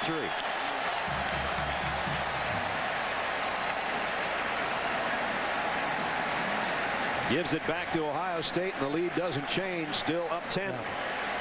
You know, you just never know when opportunities to make big plays are going to happen in a game like this, and you got to go back to the second down pass in that drive. Miami had momentum. They were in scoring territory. They had man coverage, and Hankerson was open for a touchdown, and Jacory Harris wasn't able to make the connection. So Jarrell Pryor and the Buckeyes have got it back, and they'll go to the ground. They're going to lose yardage on this one as Fortson wraps up Brandon Sane for a loss. Fortson, sophomore out of Miami, 300-pounder as well. They got a lot of depth on that Miami defensive front, kind of like they had back in the day. Warren Saps, Russell Marylands, and guys like that, and they're too deep pretty much over there right now. That's been a building process for Randy Shannon, and now his 4th year as head coach. I thought it was really interesting that Jim Tressel said he thought that Miami had better depth than his team had. That would surprise people to hear somebody say that. After the loss, second down at 13. Pryor sets, fires deep near sideline, and this one is intercepted. Nope, dropped. What a great job by Posey, because that should have been intercepted. Van Dyke was step for step, had a beat on the ball, and Posey went from wide receiver to defensive back in an instant and ripped the ball out. I mean, this is an interception. And Posey just stays with it and rips the ball out. He had it in his left arm momentarily. Wide receiver turns DB. Good job by DeVere Posey. Neither quarterback's completion percentage very good here in the first half. Pryor, quarterback draw all the way here. And got out to about the 32-yard line. Bailey and Vernon combined on the stop there. So still 3:40 remaining in the first half, and Miami's going to get it back again. That was a really nice stop by John Lovett's defense, because you know those sudden change situations, very deflating move when they miss the field goal. Defense comes right back on the field and they get a 3 and out. Travis Benjamin still waiting to get his hands on one as a punt returner, and he hasn't had the fair catch. He's going to have to backpedal a mile. This one is a mile in the air and a mile deep. Here comes Benjamin the other way. Travis Benjamin, the punter to beater, he's gone. Benjamin down the sideline, forget about it. Touchdown, Miami. Second score on a return for the Canes today. First a kickoff return, and now Benjamin takes it 79 yards for a touchdown. That was amazing, because when that first happened, when he first caught the ball, I thought he was going to get level. But the first Ohio State defender down there actually ran past Benjamin, behind him, and that enabled Benjamin to catch it on the fly and take off. I really thought he was going to get just destroyed when he caught the football. We've been talking about how dangerous he is when he's got room. He made some room for himself, and then he weaved his way and turned on the burners, and the complexion of the game has changed again. Extra point good, and the Ohio State lead cut to 3. Ohio State has allowed 3 touchdowns in the first 2 weeks of the season. All were on special teams. They had a blocked field goal that Marshall scored on last week for their only touchdown. And here, kickoff return and punt return. Jim Tressel talked with Holly and Todd and I about it. We talked about it earlier. He was afraid something like this might happen. Well, look at 34, just ran right by the play. I mean, he ran himself out of the play. And Travis Benjamin, I mean, once he caught that ball, he was off. Carlos Hyde, number 34, is the first guy down there, and they run right by him.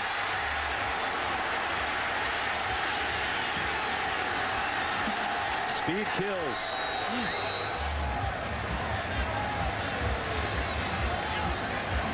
Big plays on both sides today. Scoring drives that take anywhere from 10 and 12 seconds to 36 seconds. Well, Randy Shannon was so concerned about his team playing head-to-head, nose-to-nose early in this game, and I think he's got to be happy with where his team is right now. They have not backed down. They're not intimidated by Ohio State, and they're right in this ball game down 3. High short kick coming this time to Ohio State's. Breaking tackles is Hall, and he's still on his feet. Hall might go. This would be unbelievable. Bosher made the tackle to save a touchdown. I don't know how he got out of that pack, but Bosher, the kicker, just saved another score.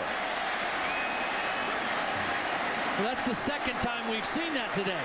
A kickoff return or a punt return for a touchdown. They kick it off, and Ohio State comes right back with a big return of their own. This is just bad tackling. I mean, he never went down. He never touched. Nobody wrapped up for the Miami special teams. They hit him, but they never wrapped him up. And Bosher, thankfully, as the kicker, makes the touchdown-saving tackle. And Bosher's not a kicker that's afraid to stick his nose in there. Luckily for the Hurricanes, he made the stop, but not until Hall got to the 28-yard line. Boom Heron flanking Terrell Pryor in the shotgun. 1st and 10, 3-point game. Pryor wants to change that. And he got away from what looked like a sure sack. And now he goes head up in the secondary as he got to the 25-yard line to meet Van Dyke. And Pryor's smiling, and Van Dyke is wolfing a little bit. Well, the biggest reason Pryor's smiling is because we have an official's timeout for an injured player. He's smiling because a big guy took a shot at him and paid for it. Marcus Robinson's a defensive end, hit Pryor, and Pryor just shedded that tackle and able to run it outside. And in the meantime, in that collision in the backfield that Pryor got away from, it was Curtis Porter, who you saw maybe on that replay grabbing his knee in that collision back there. And he's still down. Sophomore out of Charlotte. Well, you talk about adding injury to insult. You crash in there with one of your teammates and you can't bring the quarterback down, and in the meantime you get hurt.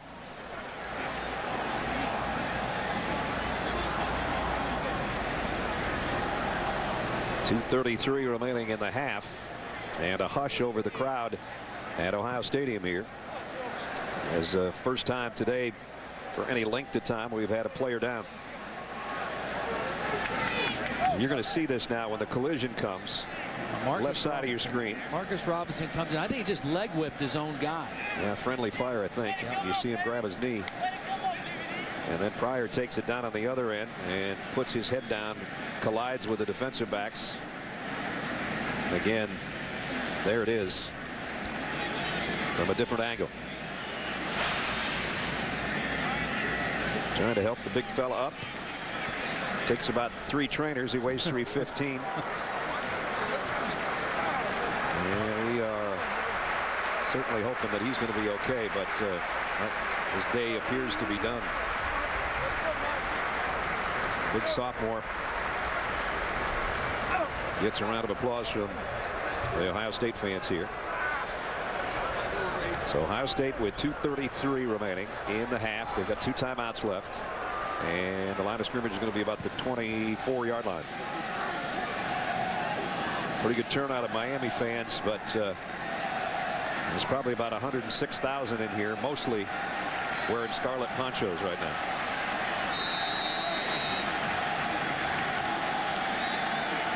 So second down. Play resumes. 6 yards to go for the Buckeyes. Pryor throws over the middle, complete. His tight end's got a first down. Stoneburner hung on, dug in, and took Ray Armstrong a couple extra yards to pick up the first down. Most of the guys in this Ohio State offense are juniors and seniors. Stoneburner is one of the young guys, a sophomore out of Dublin, Ohio, right here by Columbus. Does a nice job of fighting for that first down after the catch. Boy, if Miami's defense could force a field goal here, it would be huge. A touchdown for Ohio State will give them the momentum back heading to the locker room. Pryor back to throw on first down to the end zone and tipped away in the secondary by Brandon McGee. Nice play by number 21. Receivers and DBs are doing some talking to each other right now.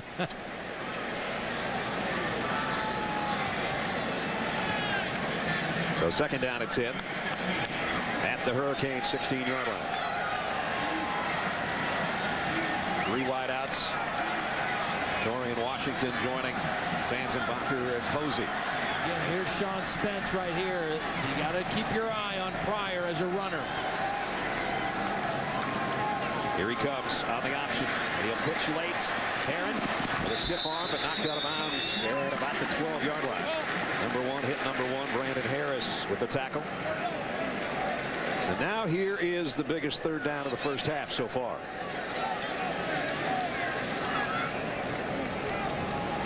It'll be a pretty hardy one. 3rd down and 6.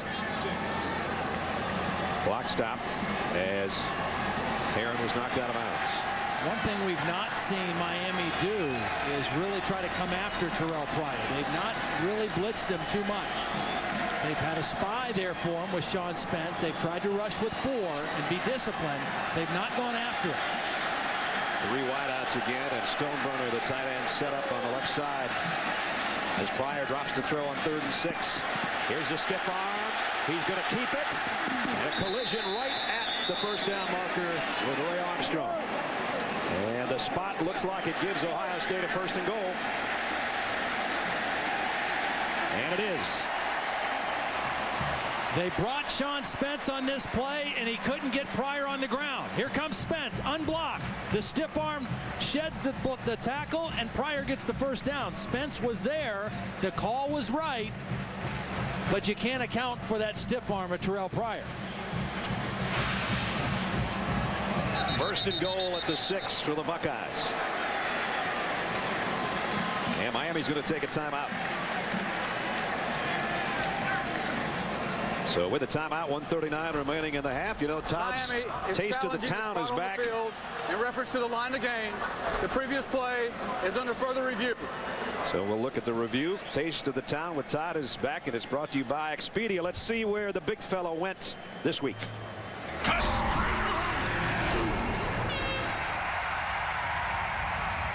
Nacho and Dina Sikluski emigrated from Macedonia, and in 1942 they opened up a restaurant in Columbus's German village called the Thurman Cafe. The place is still in its original location, and it remains a family-owned business, currently run by third-generation Sikluskis, Paul, Mike, and Donna. Now, Dina's specialty was a Coney Island hot dog, which is still on the menu, but over the years it's become most well-known for awesome burgers. And we're going to talk about one of those awesome burgers with Todd after we see this challenge to the ruling on the field on whether or not it was a first down picked up by Terrell Pryor. After further review, the ruling on the field stands. First down. Miami is charged a timeout. It is a 30-second timeout. So Miami loses a timeout. It's worth the shot, though, with 1:39 remaining in the half. That Randy Shannon decided he would take a crack with a timeout.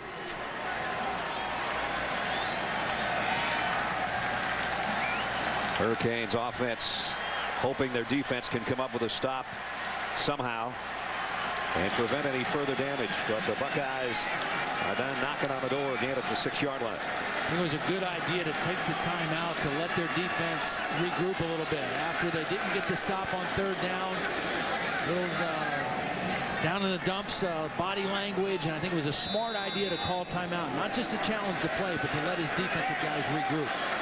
Well, here's your Buckeye first and goal. They lead by 3 here in the late stages of quarter number 2. Unbalanced line. They're going to tackle over in the tight end spot. Pryor to throw. Got a man overshot. Zach Bourne is fullback. We're good, Cody. Thank you. Cody. So it'll be second down and goal. Cody.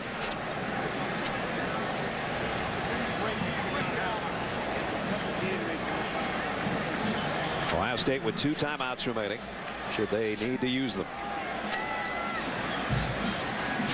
We got a kick return for a touchdown, a punt return for a touchdown for Miami and Ohio State. Some big pass plays from Pryor, some big runs from number 2 as well. Will he run here? Yes, he will. Ran into one man, kept his balance, got to the 5, maybe the 4. It'll bring up a third down and goal. Olivier Vernon, it's the guy that stayed with it and helped out on the stop.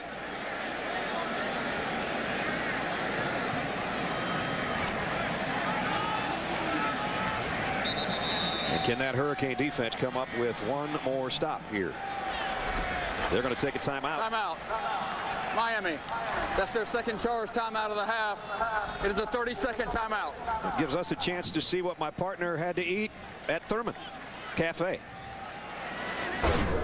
Now, all the burgers at Thurman's are made fresh and made huge, but the big daddy of them all is the Thurminator, a 12-ounce patty with bacon, cheddar cheese, hot peppers, then topped with another 12-ounce burger with grilled onions, mushrooms, sliced ham, and provolone cheese, all dressed out with lettuce, tomato, and mayo. Seriously? I just hope I finish before kickoff. Whoa. You didn't. Seriously. No, Seriously. Yeah, you did? I did. Every last bite. You sent me a picture on a text yesterday, and I said you didn't eat all that. But you did. Even the fries. Everything. One little piece of lettuce that went unused. Got a little slimy. The lettuce, I had to get rid of it because it's, so much juice on the burger. But, right. Awesome. Knife and fork only. Yeah, you can't pick that thing up. Yeah, that looked good. It looks pretty good right now. And right now, we got a pretty good football game, too. Don't forget, each week you can log on right here and tell us why you should get a $100 gift certificate to the featured restaurant of Todd's every week. Tell us why you're hungry, who you take with you, fill out your name. You might be lucky enough to go to one of those joints that Todd goes to. Big play, third down. Pryor rolls, throws, incomplete. Had a man, and it was his tight end. Yeah. And see, there's a situation where Terrell Pryor should have run the football. He's out on the edge. He's 6'5", 240 pounds. And instead of running to the corner, he tries to throw back across his body. Watch. if he runs, he scores. I don't think there's anybody that stops him at the goal line if he takes off. Not to mention Zach Bourne was out there. The fullback could have leveled, the only guy that had a shot at it. So the Hurricanes do hold Ohio State to a field goal attempt. And here's Devin Barclay to try from 21. He's made from 24 and 41. This one's a little tighter on the left hash mark. Bowserman to hold. And the kick is perfect again. So they would have loved to have 7, but they'll take the 3 and the 6-point lead with just over a minute left in the half as we check in with Reese Davis. Reese? Brad, coming up on the Bud Light halftime report, unlike Todd and his big burger, Florida State has bitten off more than it can chew with Oklahoma. The Sooners are just gashing the Seminoles. We'll show it all to you. And also not a great day for the ACC because an FCS team rises up. Maybe Virginia Tech let Boise State beat them twice. Mark and Lou join me. We'll show you everything that's going on coming up at the half. All right, Reese, and that half is just 101 away. As here, Ohio State caps a 24-yard drive. They didn't have to go far again because of the kickoff return by Hall. You talk about kickoff returns and punt returns and big plays. We've had a bunch of them here in the first 2 quarters. Basil now will tee this one up. He's been trying to keep it out of the hands of Lamar Miller or Eduardo Clements. Clements fielded the last one. They've gone to the short pooch kicks. This time they're going to drill it on the ground. And Miami's just got it covered at the 33-yard line. And you go, why are they not kicking away? Well, for Miami, they've got some dangerous guys as far as return men.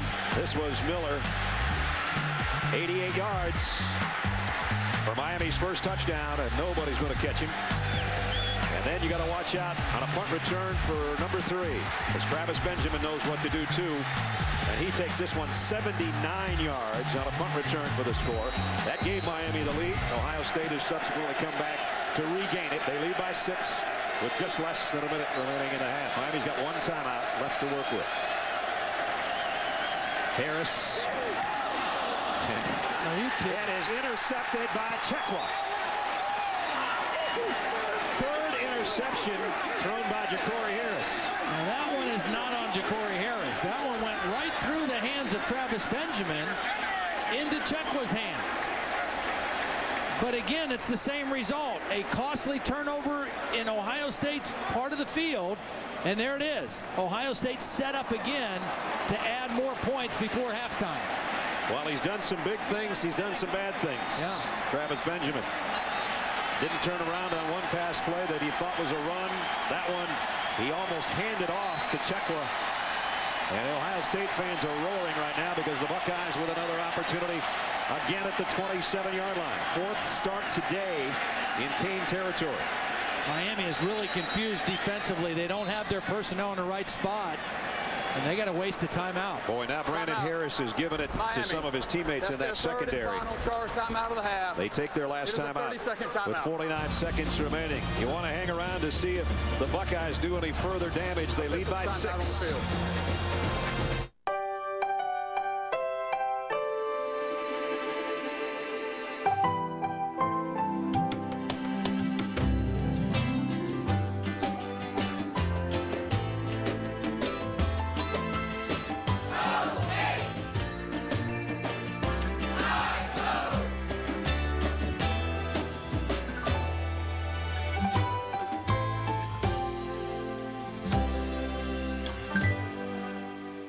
The University of Miami is on the move. We're revealing the mysteries of the world, from the eye of the hurricane to the human genome.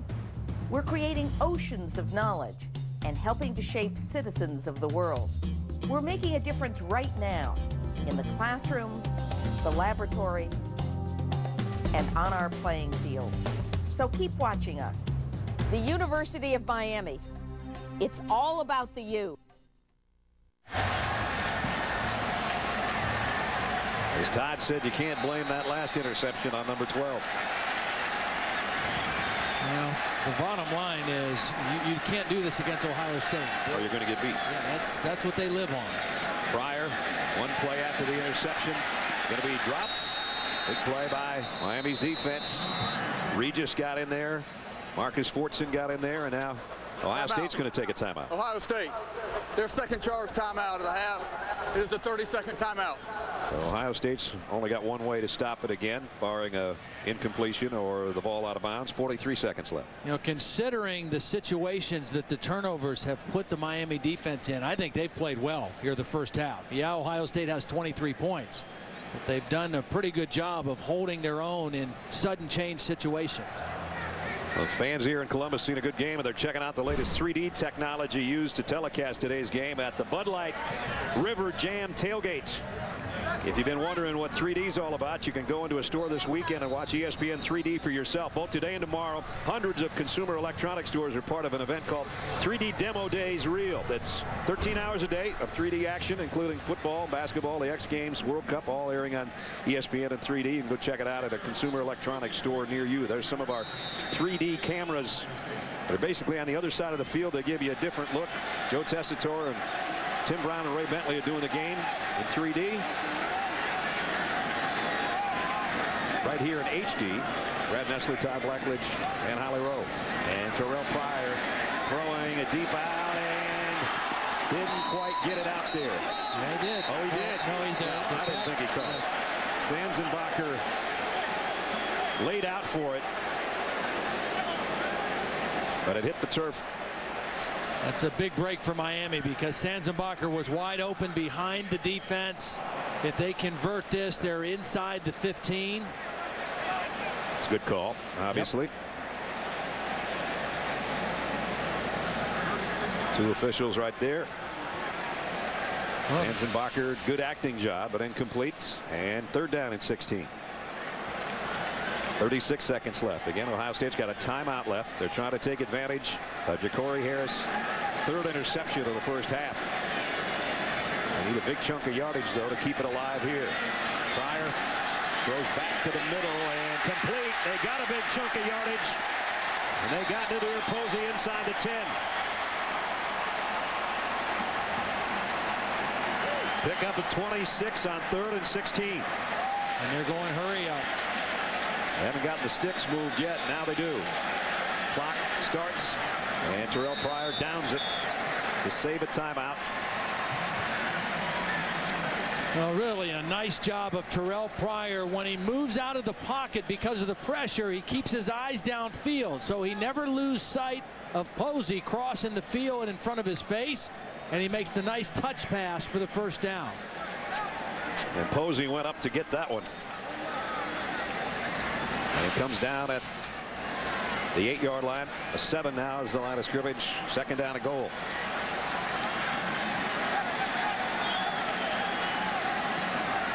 Corey Brown joins the wide receiver core. Terrell Pryor taking his time on the shotgun, throws the quick slant to Posey again. He's down inside the 5. And they haven't taken their time out yet. No, they can spike it again if they want. They're going to run it here. Pryor, the stiff arm, knocked out of bounds with 2 seconds remaining, so they've got enough time to get their field goal unit out there. Yeah, if you wanted to run a play, I'm not sure why you don't call timeout right there. You still can bring your field goal team on 4th down if you throw incomplete. Obviously, if you don't have a timeout, it's a little dangerous to run the football, but call that timeout if you want to take a shot at the end zone. So a guy that's been perfect today so far, 3 for 3, will try from 24, which is where he made his first one from. And as the rain comes down again, Barclay can end the half here with 3 more points for Ohio State, and he does. So it could have been worse. Yeah. The interception by Harris set up Ohio State. It could have been a touchdown. At least it was only 3, and it keeps them in the ball game on the road as we check in with Holly. Coach, what has to change to get Ja'Cory Harris more comfortable? Well, we got to get the receivers running the right routes. Miscommunications on 2 interceptions, and that was uncalled for. We've been working those things in practice all week long, and we got to get better at that. Your defense on sudden change has been put in some tough positions. What do you like about how they've held up? I think they held up pretty well, but we got to tackle better. We're not doing a very good job of tackling, and then in the second half, we got to come out and tackle a lot better than we did in the first half. All right, Coach. Thanks very much. So Randy Shannon goes to the locker room. His team down 26-17. Bud Light halftime report coming up with Reese and the gang. 26-17 here in Columbus. You're watching ESPN, new home of the Bowl Championship Series.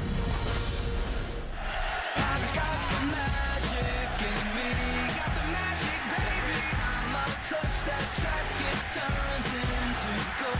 Yes, it turns to gold. Everybody knows I got the magic in me. I got the magic.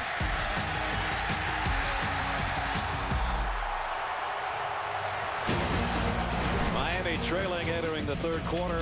College football presented by Cars.com, but they'll have the ball first to start the third quarter. Ohio State 26, the Canes 17.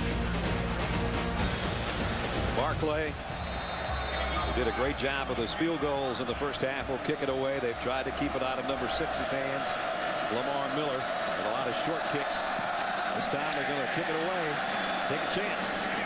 That's Miller at the 9.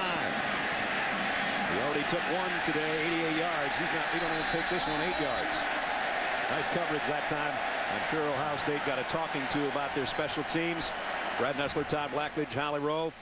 Partner, you look at the score right now. 9 points is not bad considering Miami's got 28 yards rushing and they got 3 interceptions. Right. Yeah, the special teams obviously have held them in there. The defense has held its own. But it is imperative, starting with this drive, that Miami and Ja'Cory Harris take care of the football. The turnovers put their defense in bad spots, and it allowed Ohio State to run 22 more plays than the Hurricanes in that first half. They've got to do a better job securing the football. Let's see how they do. They start their own 21-yard line. Play action, throwback to Mike James. James, a head-on collision, not only with Devin Torrance, but his own player as well. The interceptions were the big problem. Yeah, the first one was a tip ball. They didn't score a touchdown after that. And then he threw that one. There was a miscommunication with he and Benjamin. And then the final one, again, a little miscommunication on the outside. And Benjamin and Ja'Cory Harris, I'm sure they had a little heart-to-heart in the locker room at halftime. And as Randy Shannon told Holly going to the locker room, 2 of those interceptions were as much the fault as the receivers as number 12. And he comes up slinging, and he goes right back to Benjamin again. And he is swarmed by a host of Buckeyes, but he's got a big gain in the first down. At the top of the show, when we talked about the quarterbacks, I talked about wanting to watch how they are developing to become a top-level quarterback. Maturity, decision-making. Well, this is the toughest situation you can be in for a quarterback. You throw 3 interceptions in the first half, but you're only down 9. Your team still needs you, and they're still counting on you to rally and make some plays, and he's off to a good start here in the third quarter. First down at the 46-yard line.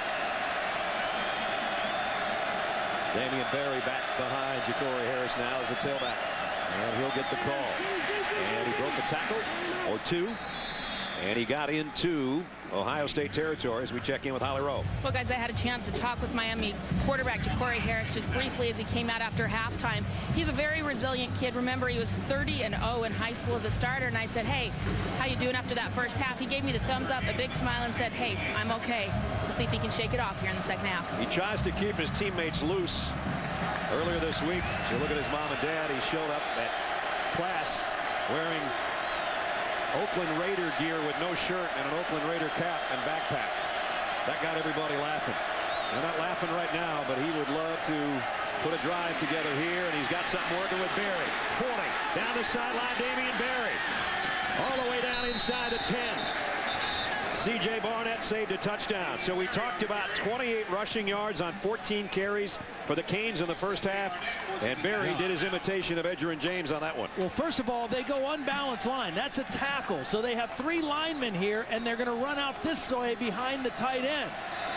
They have an extra lineman in the game, and they run away from it, and they catch the Ohio State defense, overloaded to the other side, and bust it out for a big run. Just what the doctor ordered for the Canes. First and goal, just that quickly at the 6-yard line. Miller is in at the tailback spot. And they blow this one dead. Left guard moved. That's the second time Gunn with a false start today. Number 66, 5-yard penalty. First down. Remember, it gets a little noisy down there. Gigantic crowd on the road. First road game of the season. It can mean a lot. And these folks know that fill this stadium to over 100,000 for the 57th straight time here today.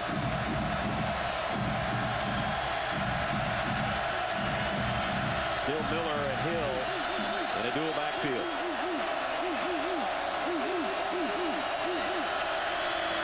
It'll be Miller. Weaves his way back inside the 10, but that's about it. John Simon has had a nice game. The sophomore out of Youngstown from that defensive tackle position holds his ground and makes the stop. Yeah, Simon is from Cardinal Mooney High School, the same high school that produced the Stoops brothers, Bo Pelini, Paul McGuire. Okay. Pablo, you get a shout out there. That was a long time ago, though. Yeah. Second down, a goal at the 9. Ja'Cory Harris in the shotgun, and Barry will empty that Hurricane backfield. Oh, there might have been motion again as the pass is incomplete. Looked like the right tackle jumped out of his stance early. For some reason, it looked like Ja'Cory Harris tried to guide that ball in there rather than zip it in. And the ball just kind of hung in the air and enabled the 2 Ohio State defenders to really collide with Hankerson. They're trying to get hurried up to the line, but they got the receivers on the wrong side of the field. Now they get them straight. Third and goal. Canes trying to strike early in the third quarter. Intercepted again. Cameron Hayward, the big guy. Does he have enough gas? He's got a convoy in front. Cameron Hayward, mini Ironhead, still on his feet, all the way to the 15-yard line. Oh, my goodness. 80 yards on the return. Well, Damian Barry was the intended receiver, and he ran into the umpire right in the backfield, and Hayward was dropping into a zone blitz and gets the interception. Now Hayward is here. He's going to drop into coverage. Watch Damian Barry get bumped by the official on his way to the ball. Actually, he didn't bump it, but he stopped thinking he might hit him, and Hayward gets the interception. And you're taking 288 pounds the other way with 4 guys helping you. Travis Benjamin got a hand on him, and it helped 2 of the linemen get there to bring him down. Interception number 4. Buckeyes from the 15 now. Aaron, 2 or 3. Cameron still sucking wind over there on the sideline. I don't blame him. He just carried 288 pounds, 80 yards the other way. See, I think what happened on that play, Brad, is that Ja'Cory Harris did not see Hayward drop into coverage. The tailback, Damian Barry, did, and Barry stopped to try to give himself an angle, and Ja'Cory Harris threw it right to Cameron Hayward. Second down and 8 from the 13. Ohio State can get a first down at about the 5. Pryor rolls to throw. Terrell's going to pull it down, and now he's got a group in front of him. Touchdown, Buckeyes.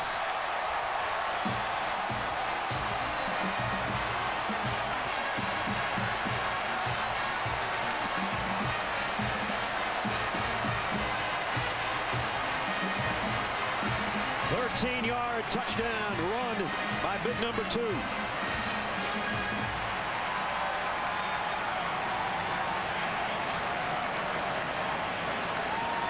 Career-high tying 4th interception of Ja'Cory Harris, and it turns into 7 if the extra point goes through for the Buckeyes. Barclay, the kick is good. Just when it looked like Miami was not only going to get back in the game, but draw very close. Disaster hit The interception by Hayward. The scamper by Pryor. And it's the Buckeyes 33-17.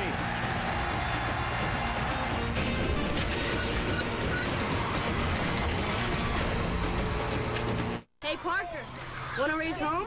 Bet I can beat you there.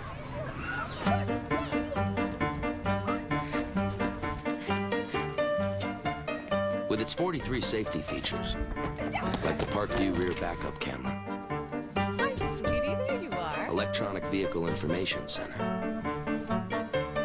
and rear cross path detection system, now available in the Safety Tech package, the Chrysler Town & Country is a safe bet to make.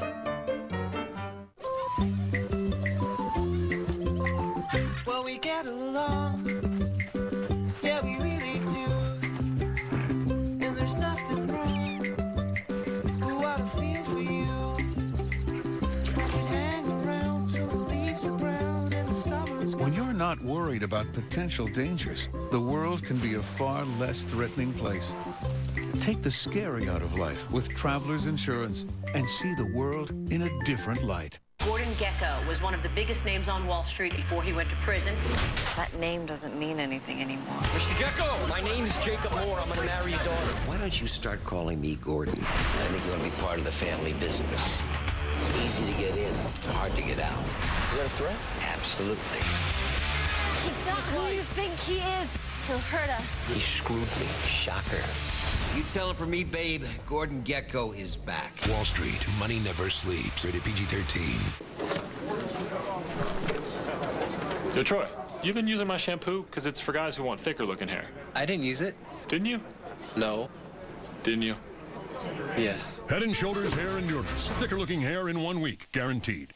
Papa's in the house with Papa John's free topping football. Your choice of any 3 toppings free when you buy a large cheese pizza for just $10. Order at papajohns.com because every day is your game day.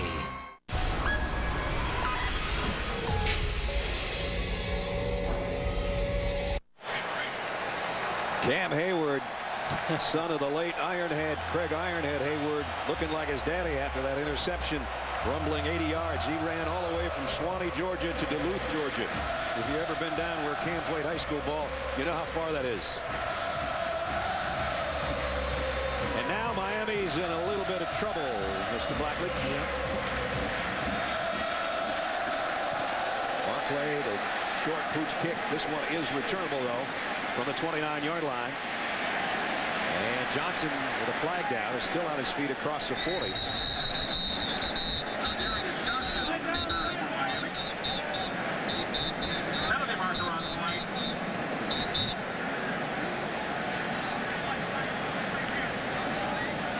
And get a preliminary call on the field, so we'll wait to see what the flag's about. Here's the call. During the return, holding, receiving team number 51, 10-yard penalty.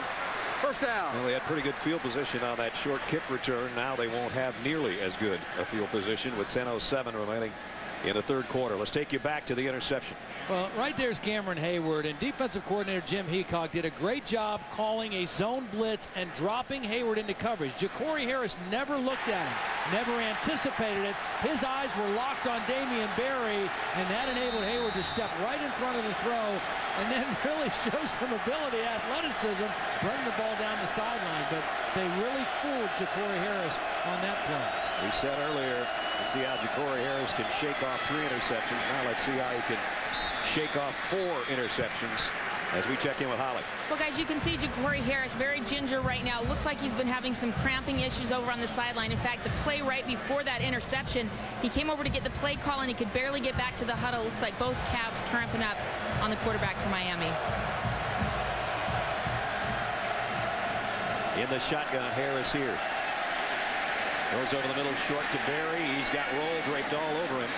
Picked up maybe 5, but Brian Roll, the middle linebacker, didn't let him get far. And there's what Holly was talking about. He's having a hard time getting up again, and the right leg's just not even working.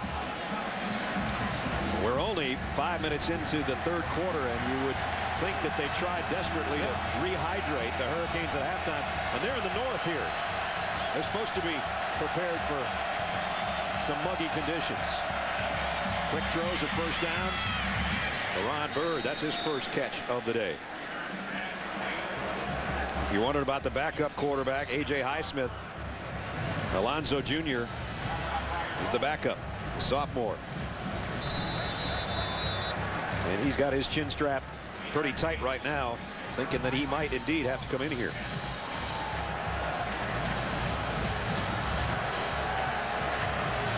And again, Ja'Cory Harris is highly reported limping up under center. He's having a hard time bending over, getting the snap right now.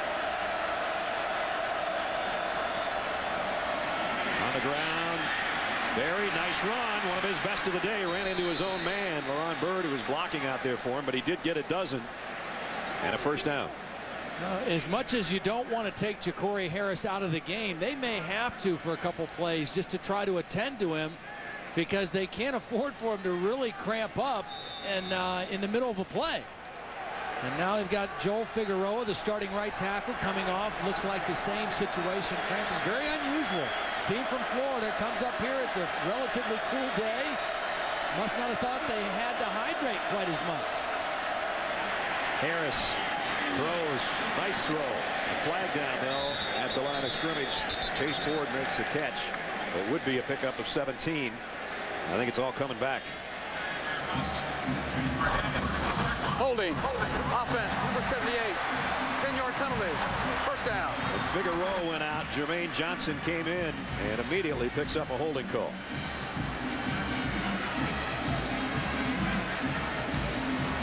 And so they back it up into their own end of the field again. There's Figueroa, the starter, the senior. They really like Jermaine Johnson. He's really come on. He's a redshirt freshman out of Fort Lauderdale, Florida. Went to Hargrave Military Academy. And I got called for the hold on that play. So first and 20, backed up in their own territory at the 47-yard line. Draw play, Berry. Ohio State trying to stretch it out. They do, and a nice tackle over there by Devon Torrance, who went through the would-be block of Byrd and hit him low and dropped him. Devon Torrance from my hometown of Canton, Ohio. Played at Canton South. Was also a great baseball player. Played 3 years of summer ball in the Houston Astros organization.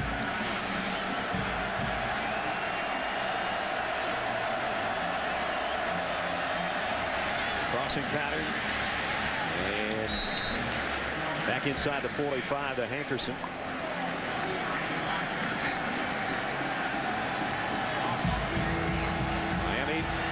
Opportunity early in this third quarter. If you just joined us about 6 minutes ago, they were down with a first and goal. And Ja'Cory Harris subsequently on third down threw his fourth interception of the game to Cameron Hayward. And that flipped the field, the scoreboard, and everything else. Now here's a big 3rd and 11. Harris zips it down. Nice catch by Hankerson as he went airborne to snag that one at about the 28-yard line. Picked up 16 on 3rd and 11. And Ja'Cory Harris is showing some guts right here, fighting off leg cramps. He's still got to move in the pocket, buys himself a little time, and makes a nice strong throw across the middle. Big opener for Lamar Miller. We have a flag down. Miller's all the way to the 3. Now we got an Ohio State player down too. It might be Cameron Hayward. So cramping becoming an issue here in the third quarter. Illegal shift. Player never set on the offense. 5-yard penalty. First down. Well, they were trying to hurry up, and that's what happened.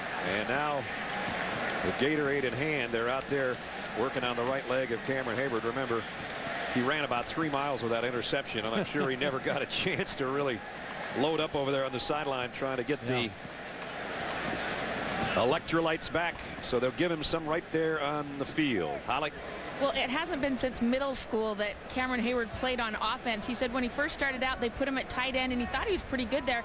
Then they tried to move him to fullback, and his dad, Ironhead, stepped in and said, hey, I don't want them to continually be trying to compare him to me throughout his career. So he said, no more fullback for my son, and they put him on defense. But I don't think he was used to running that far, guys. No, I don't either. 6'8" senior who could have gone to the NFL. Wanted to come back and lead his team defensively to what they hope is a national championship chase to get to the Fiesta Bowl. Right now they're playing the team that they beat in that game in early 2003, and they lead 33-17. Mistakes for Randy Shannon's team. Wow. The missed field goal, the penalties, and the 4 turnovers. 3 of those in their own territory.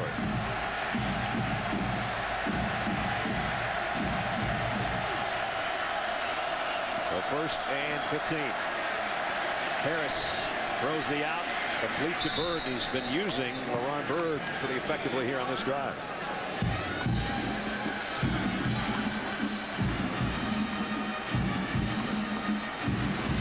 And again, Miami comes up to the line without a huddle. And with 4 receivers, Chase Ford, the tight end, is the slot man on the right side. 2nd down at 4. Harris completes it again to LaRon Bird, and he's really close. I think they're going to say he's about 2 feet short. Corey Harris, well, he's answered the call again. Leggy 6 for 6 on the drive so far. Well, there's no question that they've got the skill guys to play with Ohio State. And their offensive line has done a pretty good job, but you can't come in here and turn the ball over. Miller weaves his way before Ross Holman stops him, but he got the 1st down on 3rd and short. Only needed a couple of feet and got it. This is kind of the trademark of Ohio State. Is again, you take a look at Ja'Cory Harris really laboring even to get deep in the backfield to make the handoff. He's in the backfield in the shotgun. He's firing at the goal line, in and out of the hands. Chase Ford had his hands on it, but he got popped pretty good back there, and out it came. Chase Ford is a guy they're really counting on at Miami this year. They lost some senior tight ends last year. Richard Gordon came back this year from an injury of a year ago. Chase Ford's a junior college kid out of Corrigan, Texas, that they have high hopes for. 11th play drive so far. Corner for Bird. Battle over there with Devon Torrance, and neither can come down with it.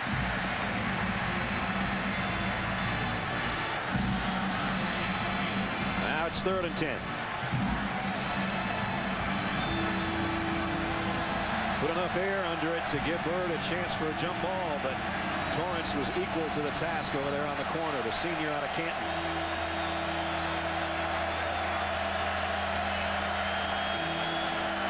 Miami does not want a field goal, but they've got to earn all of 10 yards. They can get a 1st down at about the 7-yard line. That seems like a mile away for him right now. And a bad snap and a false start. I think it's going to be on Gunn again. If it is, it'll be the 3rd one. False start. Offense, number 72. 5-yard penalty. 3rd down. And enough for a coach to make you shake your head. Again, they're down there. A lot of noise coming out of that end zone, but the 3rd penalty on Miami on their offense just on this drive. They're killing themselves with flags. And it'll get loud again as they come up to the ball with a 3rd and long.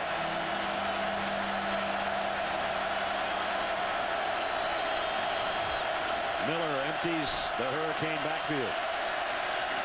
Harris fires, got his man in and out of the hands of Aldarius Johnson. It would have been a touchdown had he held on. Tell you what, that's 3 passes in this drive that hit the receivers in the hands, and they weren't able to come with the catches. This is a beautiful throw, right over roll, and that's got to be a catch. I mean, yes, there's contact, but that needs to be a catch for Miami. You're fighting to try to get back in this game. He dropped one. Bird dropped one in the corner, and the tight end Chase Ford dropped one, all in this drive. Credit Jermail Hines with that hit that made the ball come out. Bosher will try a 39-yard field goal, and it's blocked. Now the Buckeye special teams come up special.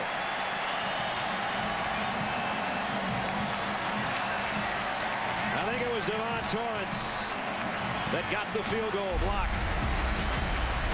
Ohio State had it happen to them last week. They return in kind here, and Miami comes away empty. Hey, Parker, want to race home? Bet I can beat you there.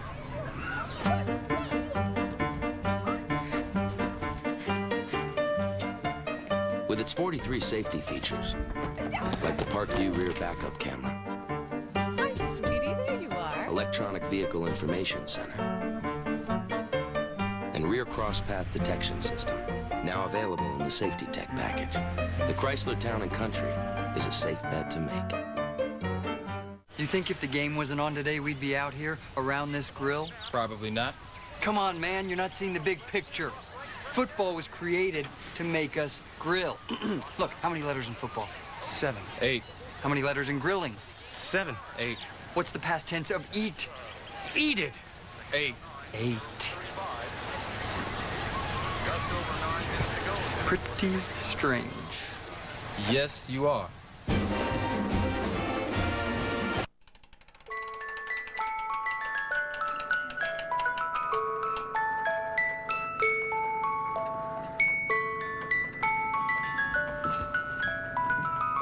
EA Sports. It's in the game.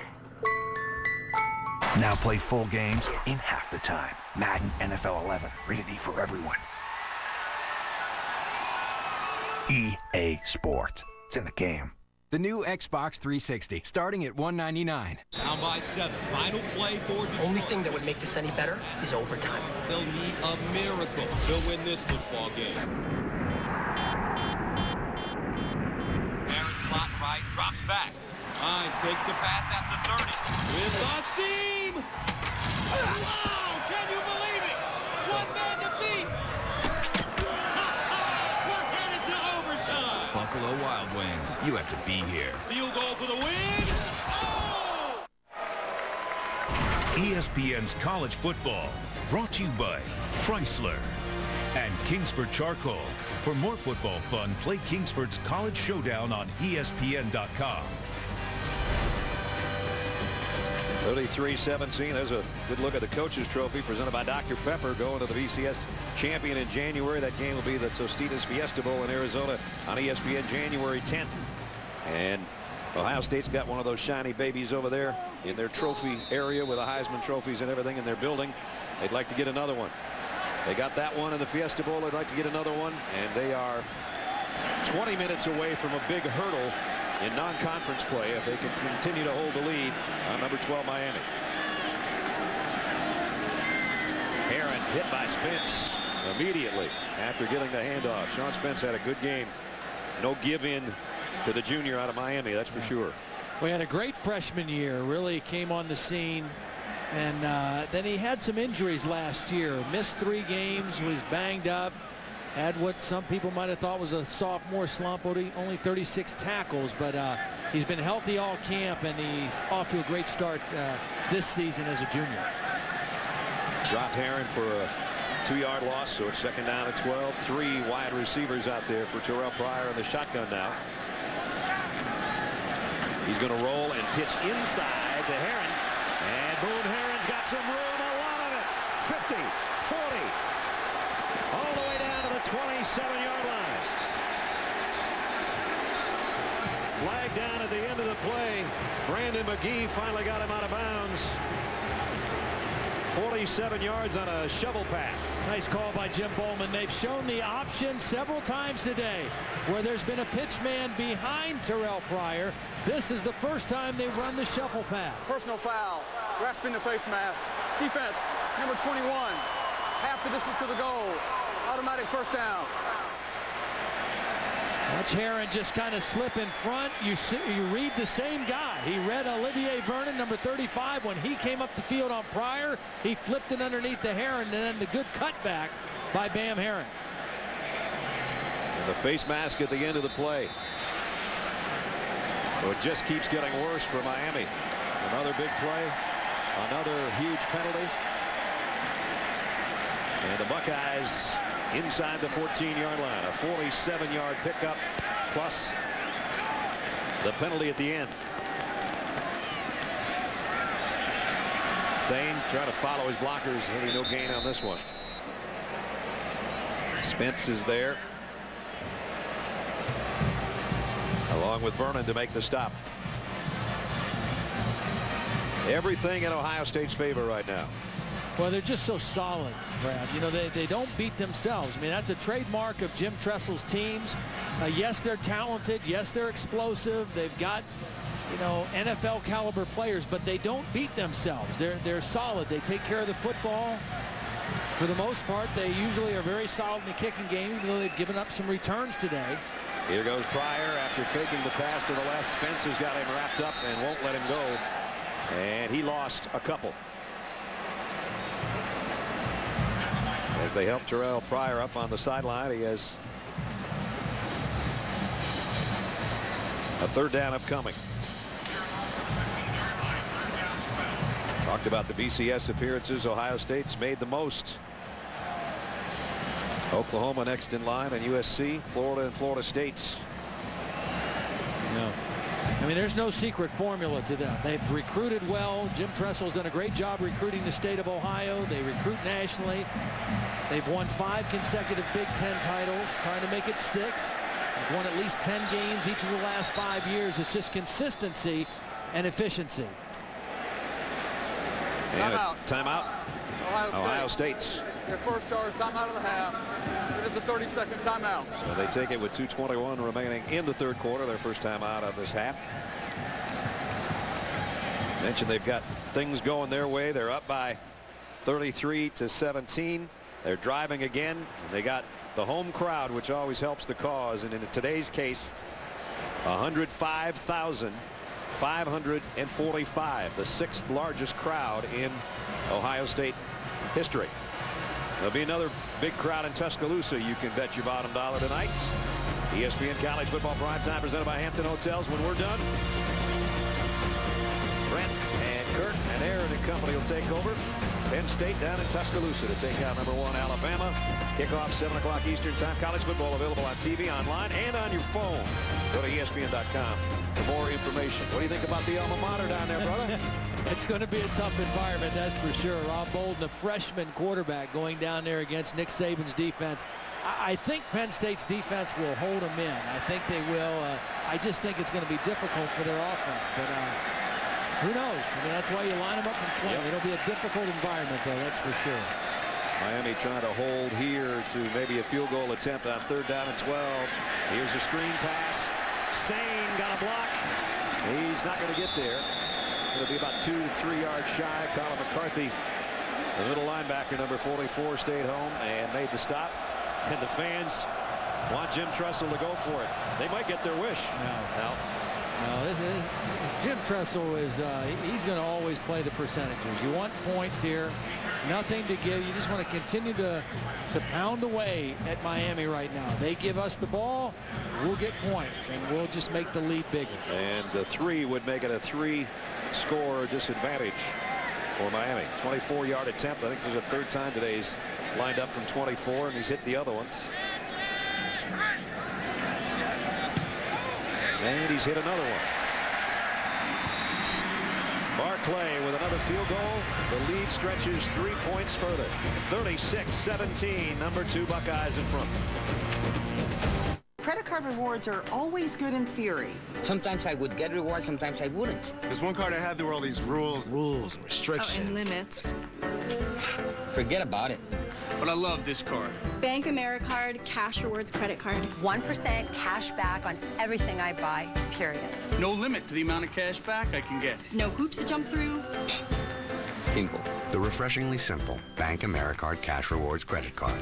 Apply online or at a Bank of America near you.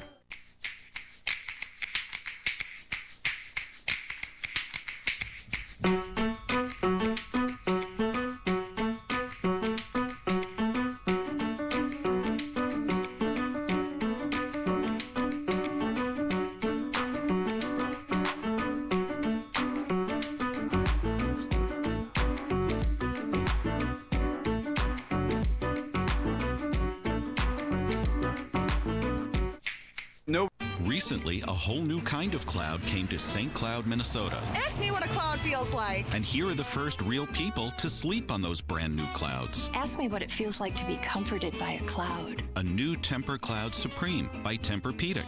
Ask me why we love our cloud. Ask me how it's soft as a cloud. And it still supports me. Ask me why this is a million times better than my pillow top. A pillow top may look nice and puffy, but underneath are hard metal springs. Ask me why it's bye-bye pillow top. Bye-bye. The new Tempur Cloud is the plushest, softest Tempur-Pedic ever. And it comes with a 20-year warranty. Ask me where I'd like to be right now. Ask me how many people I'm going to recommend this to. Tempur-Pedic brand owners are more satisfied than owners of any traditional mattress brand. Ask me how to take the first step to your own cloud. Call for your free information kit with DDD 1-800-913-6364 or visit TempurPedic.com/cloud. Tempur-Pedic, the most highly recommended bed in America. Have you been waiting for Monday Night Football? It's back 2 days away. 7 o'clock, the Ravens and Jets will have at it. Then at 10:15 Eastern, the Chargers and the Chiefs at Arrowhead. Coverage starts at 5 Eastern with Monday Night Countdown. A couple of good games coming up on Monday night. We'll be out in KC doing that one. Yep. Brand new broadcast booth in the redone Arrowhead Stadium. Can't wait. And the ball kicked out of bounds. So a decent field position for Miami. The problem hasn't necessarily been field position. It's been moving it down the field and then having mistakes occur when they get down near the Buckeyes goal line. Let's check in with Reese Davis. Reese. Brad, as you know, every week we honor the ESPN AT&T All-America Player of the Week. And here's a worthy candidate from South Dakota. Dante Warren accounted for well over 420 yards of offense and 5 touchdowns in the Coyotes' 41-38 victory over the Gophers. You can text your vote to 345-345 on your mobile phone. And when you do, you cast your vote for the Player of the Week and enter for a chance to win a trip to the National Championship game. Well, that one's going to go over big in Minneapolis. Corey Harris has had a tough day, to say the least. Works from the 40-yard line. Fakes it to James and fires the near side. Pickup of about 13 to Leonard Hankerson again. Check in with Holly.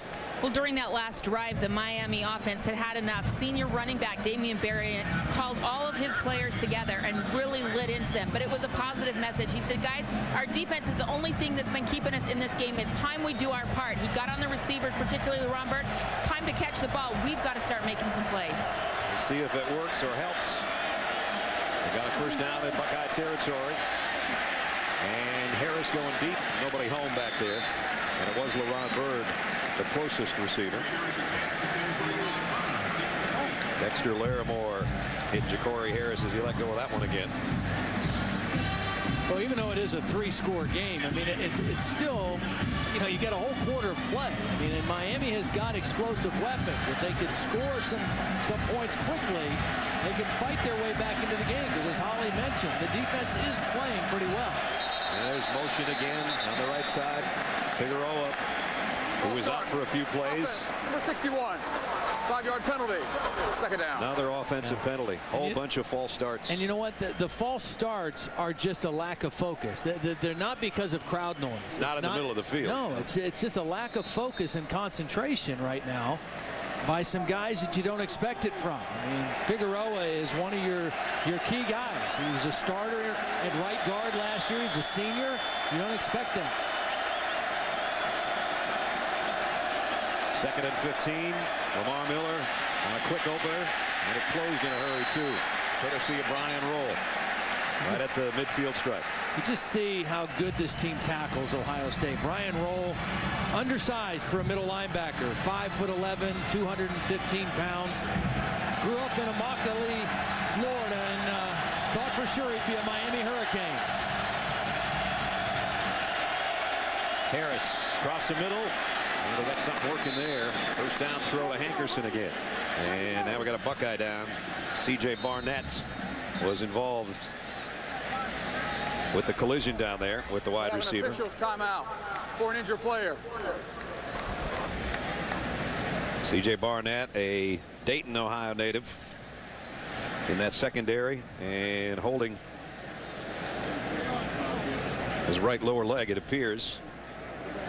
Well, Miami again back in Ohio State territory. We'll see if they can do something with it. And you mentioned, Todd, that You know, it can happen in a hurry. They get 31 seconds to work with here, 15 more minutes. They had 3 touchdown drives last week in their opening win that were 2 minutes or less. Right. But they can't turn it over anymore. No, it's they over. can't. I mean, and I really, you know, I said that when they started the third quarter. No more turnovers in their first possession. They turned it over again, and that led to an Ohio State touchdown. So, obviously, they've got to take care of the ball. But they've got some weapons that can strike quickly. And again, their defense has, I think, done a pretty admirable job after being put in some difficult situations throughout the whole game. So Barnett will come out, and Orion Johnson will take his spot. So one sophomore out and another sophomore in the secondary for Ohio State. Cameron Hayward, he might be up for that Player of the Week award that Reese was talking about. Big number 97. If you missed it earlier, he had an interception and an 80-yard return before they finally tracked him down. 1st and 10, Hurricanes here late in the third quarter. Corey Harris rolls to throw and caught. And it's going to be another first down. Good catch by Leonard Hankerson. And he was well covered by Moeller. Well, Cameron Hayward today, sometimes he's a man among boys. I mean, you just have to account for him all the time because he's so powerful. This time he gets tied up with Orlando Franklin, and he's just had a monster game again. Harris is flushed. He does not like to run necessarily, but he gets a big gain on the scramble here, and they've got it down to a 1st and goal again. 16 yards on the run. Now, he doesn't like to run, but he knows sometimes it's the best option, especially if the team is running all over the field with wide receivers and a big hole opens up. And that's what he saw that time. We played 3 at the Horseshoe. Can Miami come back from a 36-17 hole they've dug themselves in? Buckeye fans don't think so. The NASCAR Sprint Cup Series at Richmond tonight at 7:30 Eastern on ABC. Hey, Parker, want to race home? Bet I can beat you there.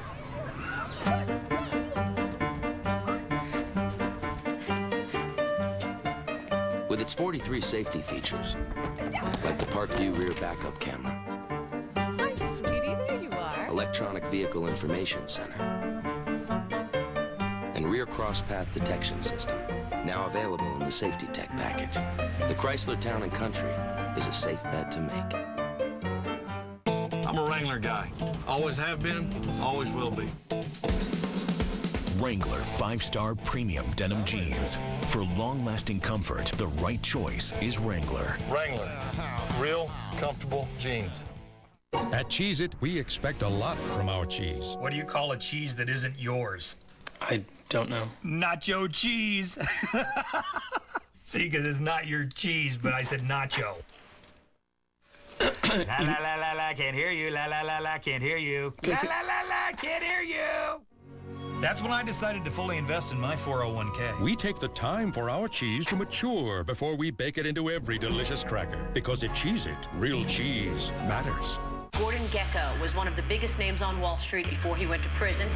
That name doesn't mean anything anymore. Mr. Gekko, my name's Jacob Moore. I'm gonna marry your daughter. Why don't you start calling me Gordon? I think you're gonna be part of the family business.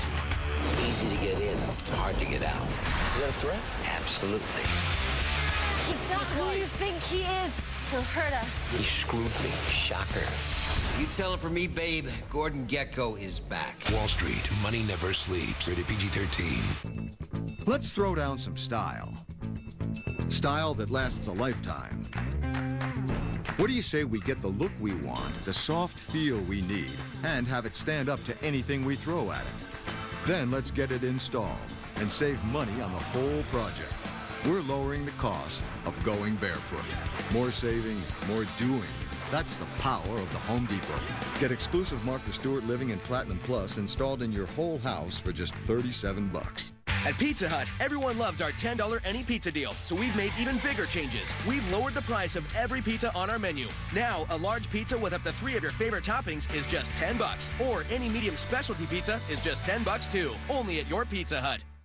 At Best Buy, you get TV pros like me. So this is actually Samsung's brand new 50-inch plasma TV. Best thing about this, guys, it's got all these apps at the touch of a button. Wow. You can tell everybody, hey, I just tweeted from my couch. And you can update Facebook from this one button. Okay, that's cool. And right now at Best Buy, you can get the Samsung TV and free Blu-ray player for under $1,000.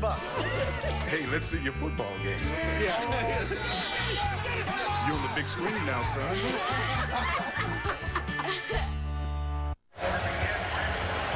We start the fourth quarter. Andy Shannon had said a lot of times how the first quarter goes, that dictates the rest of the game. It hasn't panned out that way for his Hurricanes, but they've got a 1st and goal again to start the fourth. Ja'Cory Harris scrambles, buys himself some time, throw and touchdown to Chase Ford.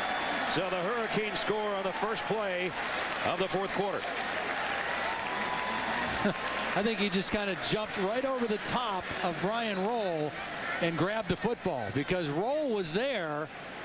And watch this throw by Ja'Cory Harris right over the hands of Brian Roll, who's short for a middle linebacker at 5'11", and Chase Ford is there for the catch. A beautiful throw. So finally, after 4 interceptions, a touchdown throw for Ja'Cory Harris, and he's got his team at least back within striking distance. Boshier with a point after it. It's good. And it only took us one play of the fourth quarter to give us a ball game again, thanks to number 12 to number 9. 36-24.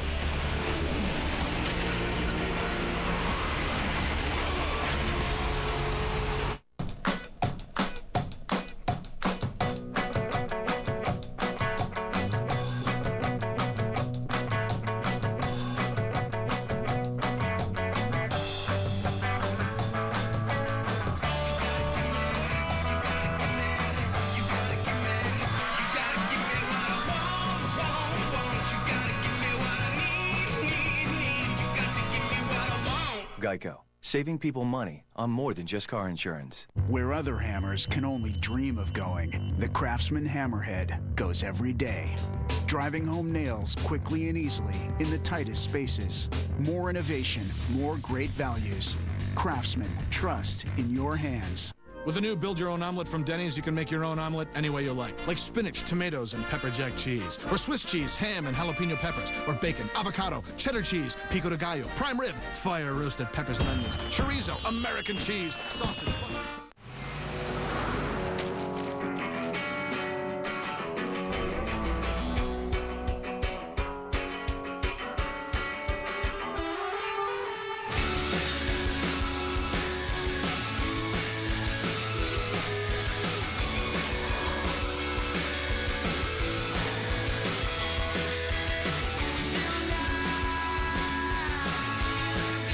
Get what you crave. Doritos Late Night Cheeseburger. With Capital One's Venture Card, we get double miles on every purchase. So we earned a trip to the Grand Canyon twice as fast. We get double miles every time we use our card. I'll take these. No matter what we're buying. Plus the damages. And since double miles add up quick, we can bring the whole gang. It's hard to beat double miles. No, we write them. Introducing the Venture Card from Capital One with double miles on every purchase every day. Go to CapitalOne.com. What's in your wallet? Oh, that's the spot. The Hurricanes back to within 2 scores. 36-24. They haven't fared very well against teams ranked in the top 2 in the country over the last decade. As you see, all those losses: Alabama, Florida State, Nebraska, Virginia Tech, and Ohio State. The last time they won against a team that was ranked number 1 was at Tallahassee, 17-16 over the Noles in 1991. Right now they're on the short end of number 2 Ohio State here in Columbus. Kick will come to Berry at the 2, and Berry got outside, down the sideline, and across the 45. Another excellent return. 45 yards on the return, and we return to Reese Davis. All right, Brad, Brigham Young, after beating Washington in their opening game, taking on Air Force on the road, and Air Force cutting them up with that option. Tim Jefferson, the pitch to Jonathan Morzika. Morzika would house it. Air Force has added another one, and they are hammering Brigham Young 35-14 in the fourth. Here is Nick Saban. The skies have cleared in Tuscaloosa. Weather forecast looks good. Alabama and Penn State coming up next. They're following us. And here, number 2 leads number 12 by 12. The first down is a toss to Heron. Heron wrapped up by Sean Spence, who has had a marvelous game at outside linebacker for the Canes.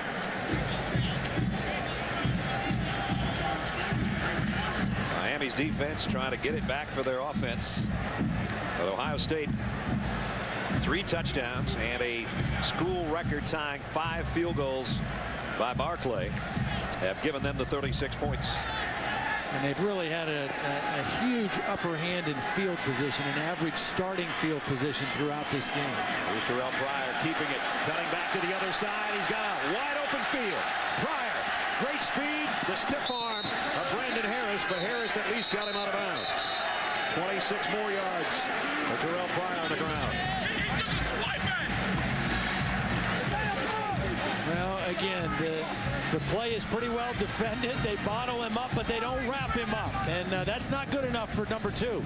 And he reverses his field and uses his speed to get outside and picks up a first down. We talked to Jim Tressel and Jim Bowman about the runs of Terrell Pryor. And I think Holly said, how many runs would you like him to have? And they said 12's a pretty good number, 5 by design and 7 when he just takes off on his own.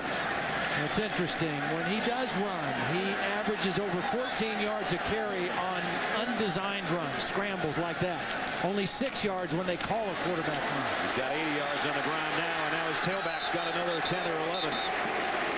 Boom Heron, you hear the chants again of Boom as he got 11 or 12. And Ohio State chewing up chunks of yardage to try to answer that Miami touchdown.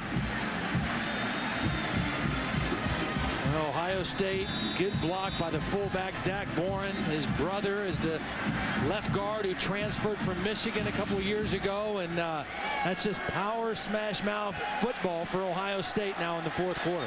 They've got 2 tight ends in there now. Pryor looks around, takes his time. Trying to use as much clock as possible. Yep, working the clock. Here's Heron again, and again good blocking. McCarthy and Armstrong combine on the stop. And we work our way under 13 minutes. Colin McCarthy, senior, one of the captains out of Birdsboro, Pennsylvania. Well, you go back to the kickoff return here for Ohio State. You know, right after the Miami touchdown, you get a little momentum. Your defense has got a little bounce. But they have to start at midfield because they don't cover the kick properly. And Ohio State with excellent starting field position as they've had most of this game. Again, Terrell Pryor taking his time at 2nd down and 9 at the Hurricane 13-yard line. Toss, sweep, Heron. This time, nice job by Jomo to close the door and drop him for a loss. Let's check in with Holly. Well, here's what makes Jim Tressel a great coach, guys. On that kickoff return that really set up this great field position, his back, who was back deep, Jamal Berry, was too far up the field. Jim Tressel went sprinting down the sideline. He ran 30 yards, screaming at him, get back on the goal line, get back on the goal line. The kid made the adjustment right before the kick got to him, and the result, a big kickoff return. That's the attention to detail that keeps winning him championships. He's got one in his pocket and several more at Youngstown State before he got here 10 years ago. Pryor, empty backfield. He's got a bunch receiving group of 3 to his left, but he's coming back the other way, and he threw it behind and low to Corey Brown. And that's another one of those passes that Todd says that's kind of the distance he has a little trouble with. Yeah, well, and it's hard. I mean, he's a big guy. He's got long strides. He's got a long arm. And that's just a quick timing throw, and he holds on to it a little bit too long, and the ball goes right down towards the ground. Well, this would be an ongoing school record for Devin Barclay if he hits another one. He'll have it all by himself. This one's from 32. And again, Bowserman to hold at the 22 on the left hash mark. Barclay for a record 6th. Nope. Line drive, and he missed it. And that is a big miss. You just thought that was going to be automatic the way he's been kicking. Now we got a 12-point game with just under 12 to go. She's not over yet in Columbus. From an early age. We've got 11:25 remaining in the fourth quarter. With Todd Blackledge and Holly Rowe, I'm Brad Nessler. Nice to have you along with us. It's number 12 against number 2. Number 12's got another chance after the Buckeyes just missed a field goal. Ja'Cory Harris pressured, flushed from the pocket. And he will get what he can and slide awkwardly at about the 27-yard line. Fans here booing. They're used to seeing their quarterback try to run over people or stiff arm people, and Ja'Cory does the wise thing.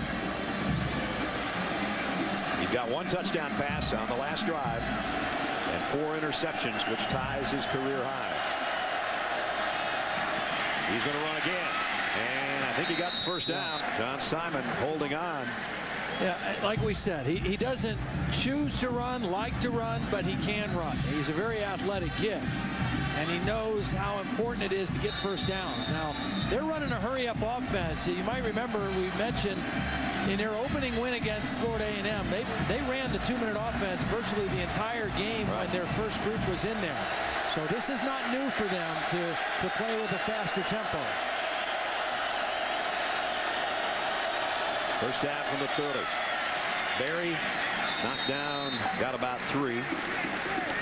Adam Bellamy is the guy that made the stop. I want to welcome those of you that have been watching Iowa in a win over Iowa State. We're at the Horseshoe in Columbus in this intersectional battle between the Buckeyes and the Hurricanes. Buckeyes with the lead, the Hurricanes with the ball. Ja'Cory Harris completes the pass to Barry, and Barry's got another first down, and he got out of bounds to stop the clock. So Miami hanging in there. Right now, Ohio State is just trying to keep everything right in front. And they don't want Miami to get behind them for an easy play. So they're going to force Ja'Cory Harris to be very patient here and take underneath throws. They just don't want to give up a big easy one. Under 10 minutes now. 1st and 10. Again, the crowd trying to come to life for the Buckeye defense. Harris, plenty of time. Deep sideline, and he threw it out of bounds. It was Travis Benjamin who was his intended receiver, or the closest man on that side.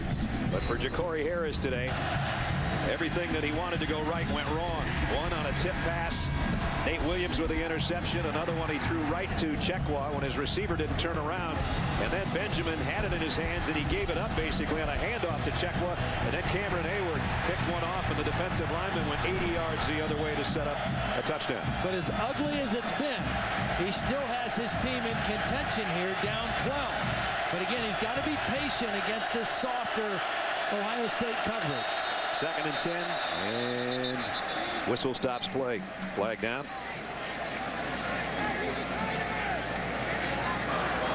There is no foul for a false start. Remains 2nd down. And so there isn't a flag, but still the whistle stop play. So whatever you had called, Ohio State's seen what the formation was anyway. Yeah, just never mind.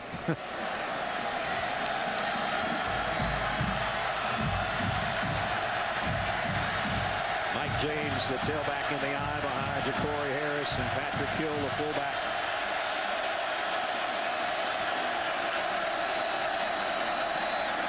Play action. Harris running for his life, throws short to his safety valve. Hill, the fullback, and he got something out of it. Picked up 5. And that makes 3rd down a little bit easier, at least. There's the biggest 3rd down for Miami today.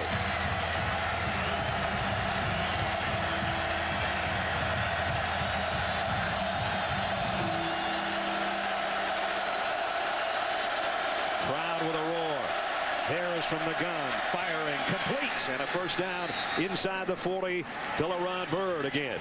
Pick up a 13 on 3rd down. Well, they were zeroed in on the slot receiver. They thought that's where Harris would go. LaRon Byrd was the outside receiver and had single coverage out there, and Harris found it. Again, they go hurry up at the 39-yard line. Harris pressured from the side, and the ball is out. He got it back. Dexter Larimore, and a kind of a lucky bounce Nate Williams was coming around the side as well. Well, Nate Williams came quick and actually knocked the ball loose. And Ja'Cory Harris had to secure the football, and that was why he couldn't get away from the next guy, Larimore. He had to catch the football back before he could do anything else. Now it's 2nd down and long. Harris alone in the shotgun. Looking for a receiver, and he's going to have to throw this one out of bounds, and there's nobody home over there, and he couldn't find an open man. Right now, the Buckeyes are playing with Orion Johnson at safety because C.J. Barnett, you saw him limp off earlier, right knee injury, and he will not come back. You see the ice bag on the knee, so one of their starters in the secondary. He's trying to get the crowd into it from his perch over there on the sideline. Well, right now, if you're Ja'Cory Harris, I'm thinking this is probably 4-down territory for Miami, so you don't need to get all of it in one play. You don't need to get 19 yards. Even if you get 10 to 12, you come back on 4th down with a more reasonable play. 3rd and 19. Harris throws short to Miller. Can he outrun the Buckeyes? No. They'll get him at the 39-yard line, but now, as Todd said, it's 4th and 10. And Randy Shannon's going, let's go. Hurry up, get up to the line. This might be the whole ball of wax right here. Last time in this kind of a situation, they went to the single coverage on the outside. Bird's got it again. Ja'Cory Harris, can he make a big play? Winds up, fires, sideline, no. Benjamin can't get there.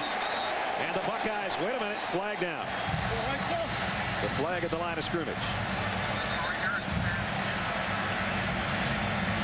They're talking to the Buckeye captain, so that's not a good sign for Miami. Holding. Offense, number 74. The penalty is declined.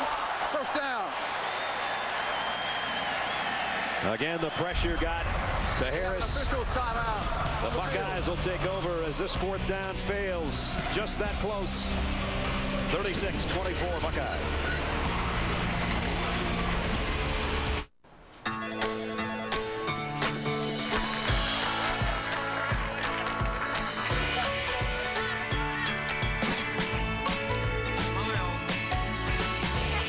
Life is full of little twists and turns. ING can help you take the right steps along the way. The first step is finding your number, the amount you need to save to retire the way you want while protecting the ones you love. Learn more at ing.com/US. Look at all this stuff for coffee. Oh, there's tons. French presses, espresso tampers, filters. It can get really complicated. Not nearly as complicated as shipping it, though. I mean, shipping is a hassle. Not with priority mail flat rate boxes from the Postal Service. If it fits, it ships anywhere in the country for a low flat rate.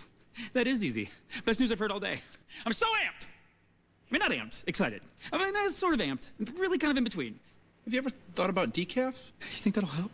Yeah. Priority mail flat rate box shipping starts at $4.95, only from the Postal Service. A simpler way to ship. Yo, Troy, you been using my shampoo? Because it's for guys who want thicker looking hair. I didn't use it. Didn't you? No. Didn't you? Yes. Head & Shoulders Hair Endurance. Thicker looking hair in 1 week, guaranteed.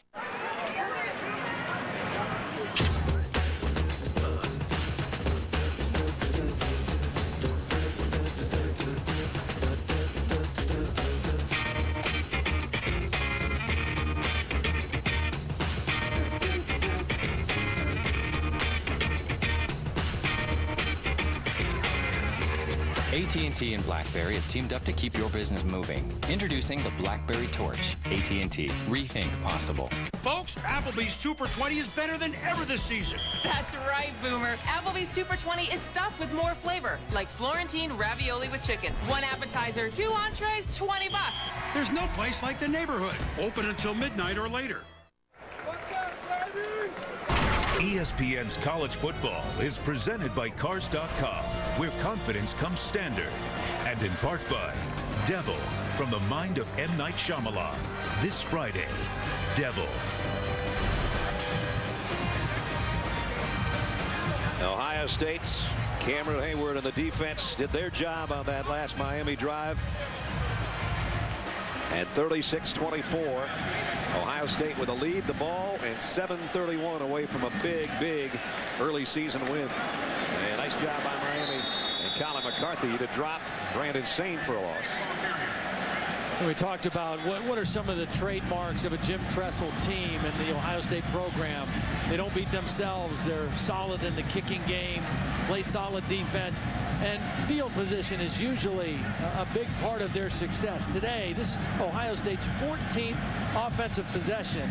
Their average starting field position today has been their own 48-yard line. I mean, that is huge. As a play caller, as an offense, that is so much easier to play football in a half a field than having to work the whole field against a good defense. Right now, they're not worried about how much field they have. They just want to burn that clock that has 6:45 remaining. And again, Sane, he met the hole on that one by Ray Armstrong from the secondary. Terrell Pryor today. Well, he got him off on a good start on a long pass to Posey in the first quarter, then the touchdown to Sane. He hasn't had great numbers throwing it, but he's really come alive in the second half, primarily running the football when his team has needed him to run it. And when he has run it, things like this happen as he just coasted to the corner of the end zone on his touchdown run. So he's got 80 yards rushing. Again, he was the leading rusher last year for this team at almost 800. And 233 through the air. So back-to-back solid performances. More importantly, hasn't made any mistakes as far as giving the ball up. Here he goes again. He might go over 100 before he's done running this one. Got it all the way to the 45-yard line. Pick up a 15, so he is closing in on the century mark. Well, very similar to what Florida did with Tim Tebow last year. Design quarterback draw. And then once he gets out there with his size, you see the stiff arm again. I mean, he still goes down, but not before he gains 6 or 7 more yards after the stiff arm on Brandon Harris. First contact, very seldom does he go down. 4th time today, he's rushed for a first down on 3rd down. This is what I like about him right here. I mean, he knows exactly what the situation is with the clock. He's got his eye on it. He's patient. Uses it all the way down to 2 on the play clock. He's going to take off again around left hand. And he'll stay in bounds on this play. Yeah. I mean, he's right on it as far as management and developing as a quarterback. He developed so much between the end of last season and the Rose Bowl that he was a Rose Bowl MVP a year ago. And you know, when you talk about the BCS era, the Rose Bowl game most valuable players, look what happened the following season. National titles, Kenny Dorsey, Matt Leinart, Vince Young. Could that 4th guy over there on the right be the next in line? Boy, Buckeye fans are hoping so. And of course, they've still got some hurdles on their Big Ten schedule, including Wisconsin and Iowa, most importantly probably. And of course, they slipped to Purdue last year, but this does look like a very solid Ohio State team. At least they have been today.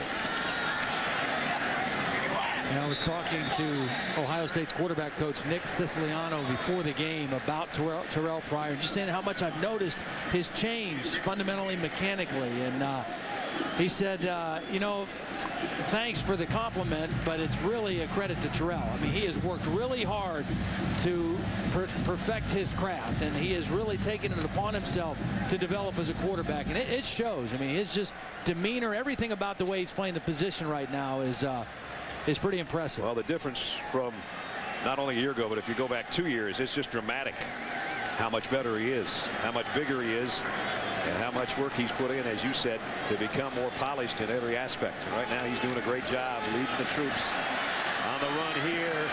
Stiff arm, stretching out, trying to get the first down, and he is awfully close. Does that give him 100 on the day? 6 straight rushes, and they've taken 4 minutes off the clock, more importantly. 100 yards, a touchdown. An official's timeout for an injured player. Marcus Robinson is down. See Pryor stretching out that 6'6" frame. Our yellow line's not always perfect, but about 95% of the time it is. Reset the game clock to 3:27. 3:27 on the game clock. Thank you. There's the injured Hurricane, Marcus Robinson. And with a quick break here, let's check back in with the studio. All right, Brad, I want to get you up to date on Notre Dame and Michigan. Dane Christ back into the game, hit Kyle Rudolph with a 95-yard touchdown pass. Second longest in Notre Dame history, and the Irish clinging to a 3-point lead against Denard Robinson and the Wolverines. They're on the move in Irish territory, under 3 minutes to go. Just as soon as we finish FSU, Greg McElroy, never lost a game as a starter, will lead the Crimson Tide against Joe Pye and Penn State.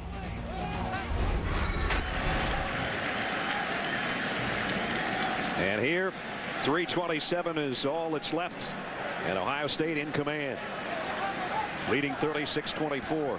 Marcus Robinson, the junior out of Homestead, Florida, being helped to the sideline.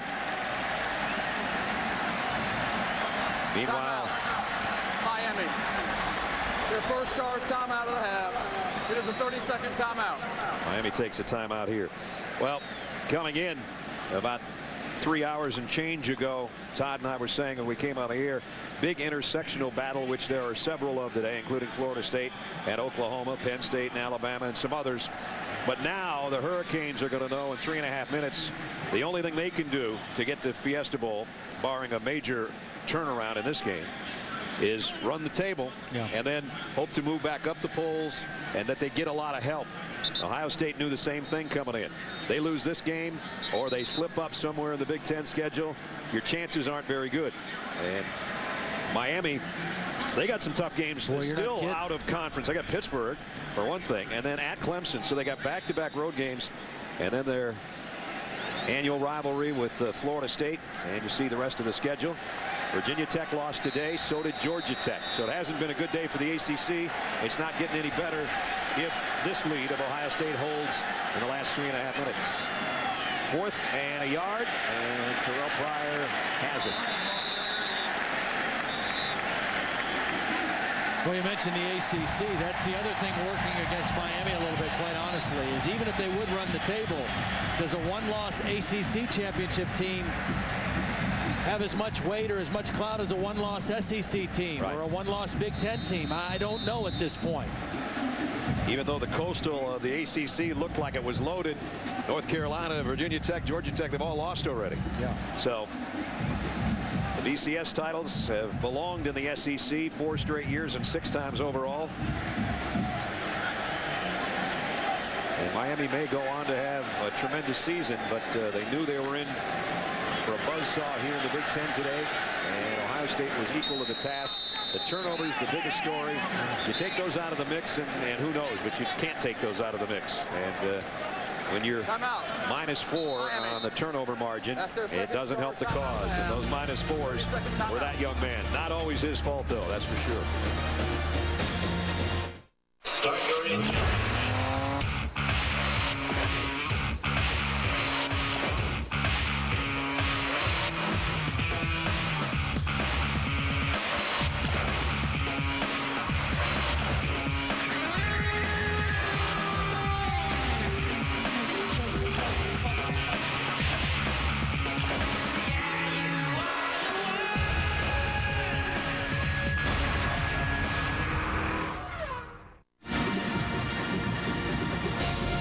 As soon as we're done, we're going to head south to Tuscaloosa. Penn State takes on the #1 team in the country, Crimson Tide.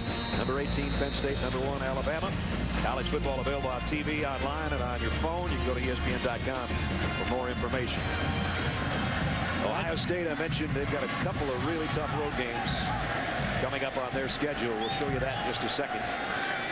Right now, 2nd down and 8. As they just try to chew up clock, give it to Brandon Saint again. He goes right in the middle of the pile. The time is on their side right now, though. And so is the scoreboard, obviously, 36-24. So for the Buckeyes, Miami, they've got a couple that should be pretty easy. And then even the Big Ten games at Illinois and Indiana, they're going to be expected to win. They head to Camp Randall on October 16th. That's going to be a question mark. Wisconsin went to 2-0 today, and they're always tough at home. And you go down the list, Penn State, Iowa, and Michigan to wrap things up. And at Iowa, at Kinnick Stadium's never easy either. Yeah. So a long ways to go, but this is a big hurdle that they're about ready to jump over. Well, I think it was a very strong showing for Ohio State. You know, again, last week they did what was expected of them. They beat a team that really didn't have the same caliber of players that they did, and took care of business. Tonight, a much different challenge from Miami. They played a solid game. Terrell Pryor, I think, got better as the game wore on, and they didn't make mistakes, and they don't beat themselves, and Miami did today. You know, Holly talked with Jim Tressel on game day today. And we talked to him about the very same thing yesterday, about scheduling this big of a non-conference opponent, as he has done many times. This early in the season, you find out what you're made out of right out of the blocks. And he said, you know what? That's what you want to find out. You want to find out how you fit in, how good you are, or maybe the things you need to work on. Doesn't need to work on too much with his quarterback as far as running the ball, that's for sure. And so what he found out today, he found out a lot. He found out he's got a solid team that can tackle. They don't turn the ball over. They had trouble with the kick and punt coverage, but other than that, it was a pretty good showing. And what a luxury this is. When you need to milk clock and make first downs, let your quarterback just keep it. It's a quarterback sweep, and he gets you another first down. And again, the running ability of Terrell Pryor, if he stays healthy, going with his improved passing, is just going to make this team very, very difficult to defend. The stiff arm looks like Jim Brown. I mean, it's just amazing. Got 20 rushes, career high, 112 yards on the ground. And he's working his way down to the 2-minute mark here. Here's Herron, got a blocker in front. Boom, Herron just following big number 70. And he's horse-collared by McCarthy. And maybe they're not going to call it, but that's what it looked like. Pickup of 18.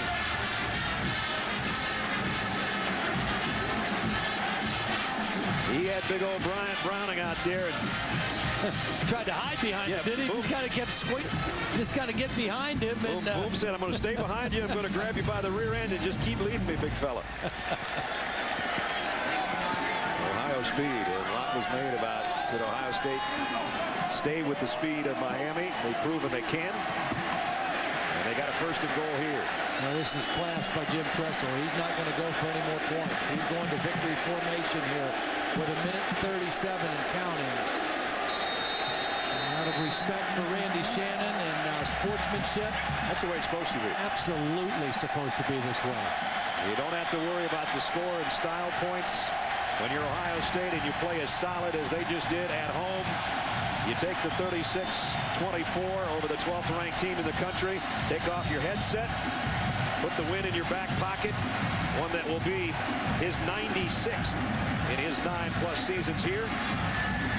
And as we said, the dreams of Buckeye fans about maybe this team being special and being able to go all the way and get back into the Fiesta Bowl where they beat these Miami Hurricanes 8 years ago. Well, they're going to beat them again. And they're going to do so pretty impressively. They took over at their own 39-yard line. They used the entire clock. They just kept running it and running it, both the quarterback and the tailback, and now they're going to win it by 12. You know, when they beat them for the championship game in the 2003 Fiesta Bowl, the leading rusher for Ohio State was quarterback Craig Krenzel. Yeah. 19 carries for 81 yards and a pair of touchdowns. Leading rusher today for Ohio State. That guy right there, number 2. And you saw the poster on the far sideline. Real Ohioans wear scarlet and gray. A dig on LeBron James, who is a friend of Terrell Pryor's, and I'm sure LeBron is pretty proud of how number 2 played today. Randy Shannon and Jim Tressel. A lot of respect between those two guys. They talked during the offseason. They knew they were going to be in for a war today. They were. 36-24 is the final score. Ohio State is 2-0. Miami falls to 1-1. That's going to do it. For Todd Blackledge, Holly Rowe, and our entire crew, Brad Nessler saying so long.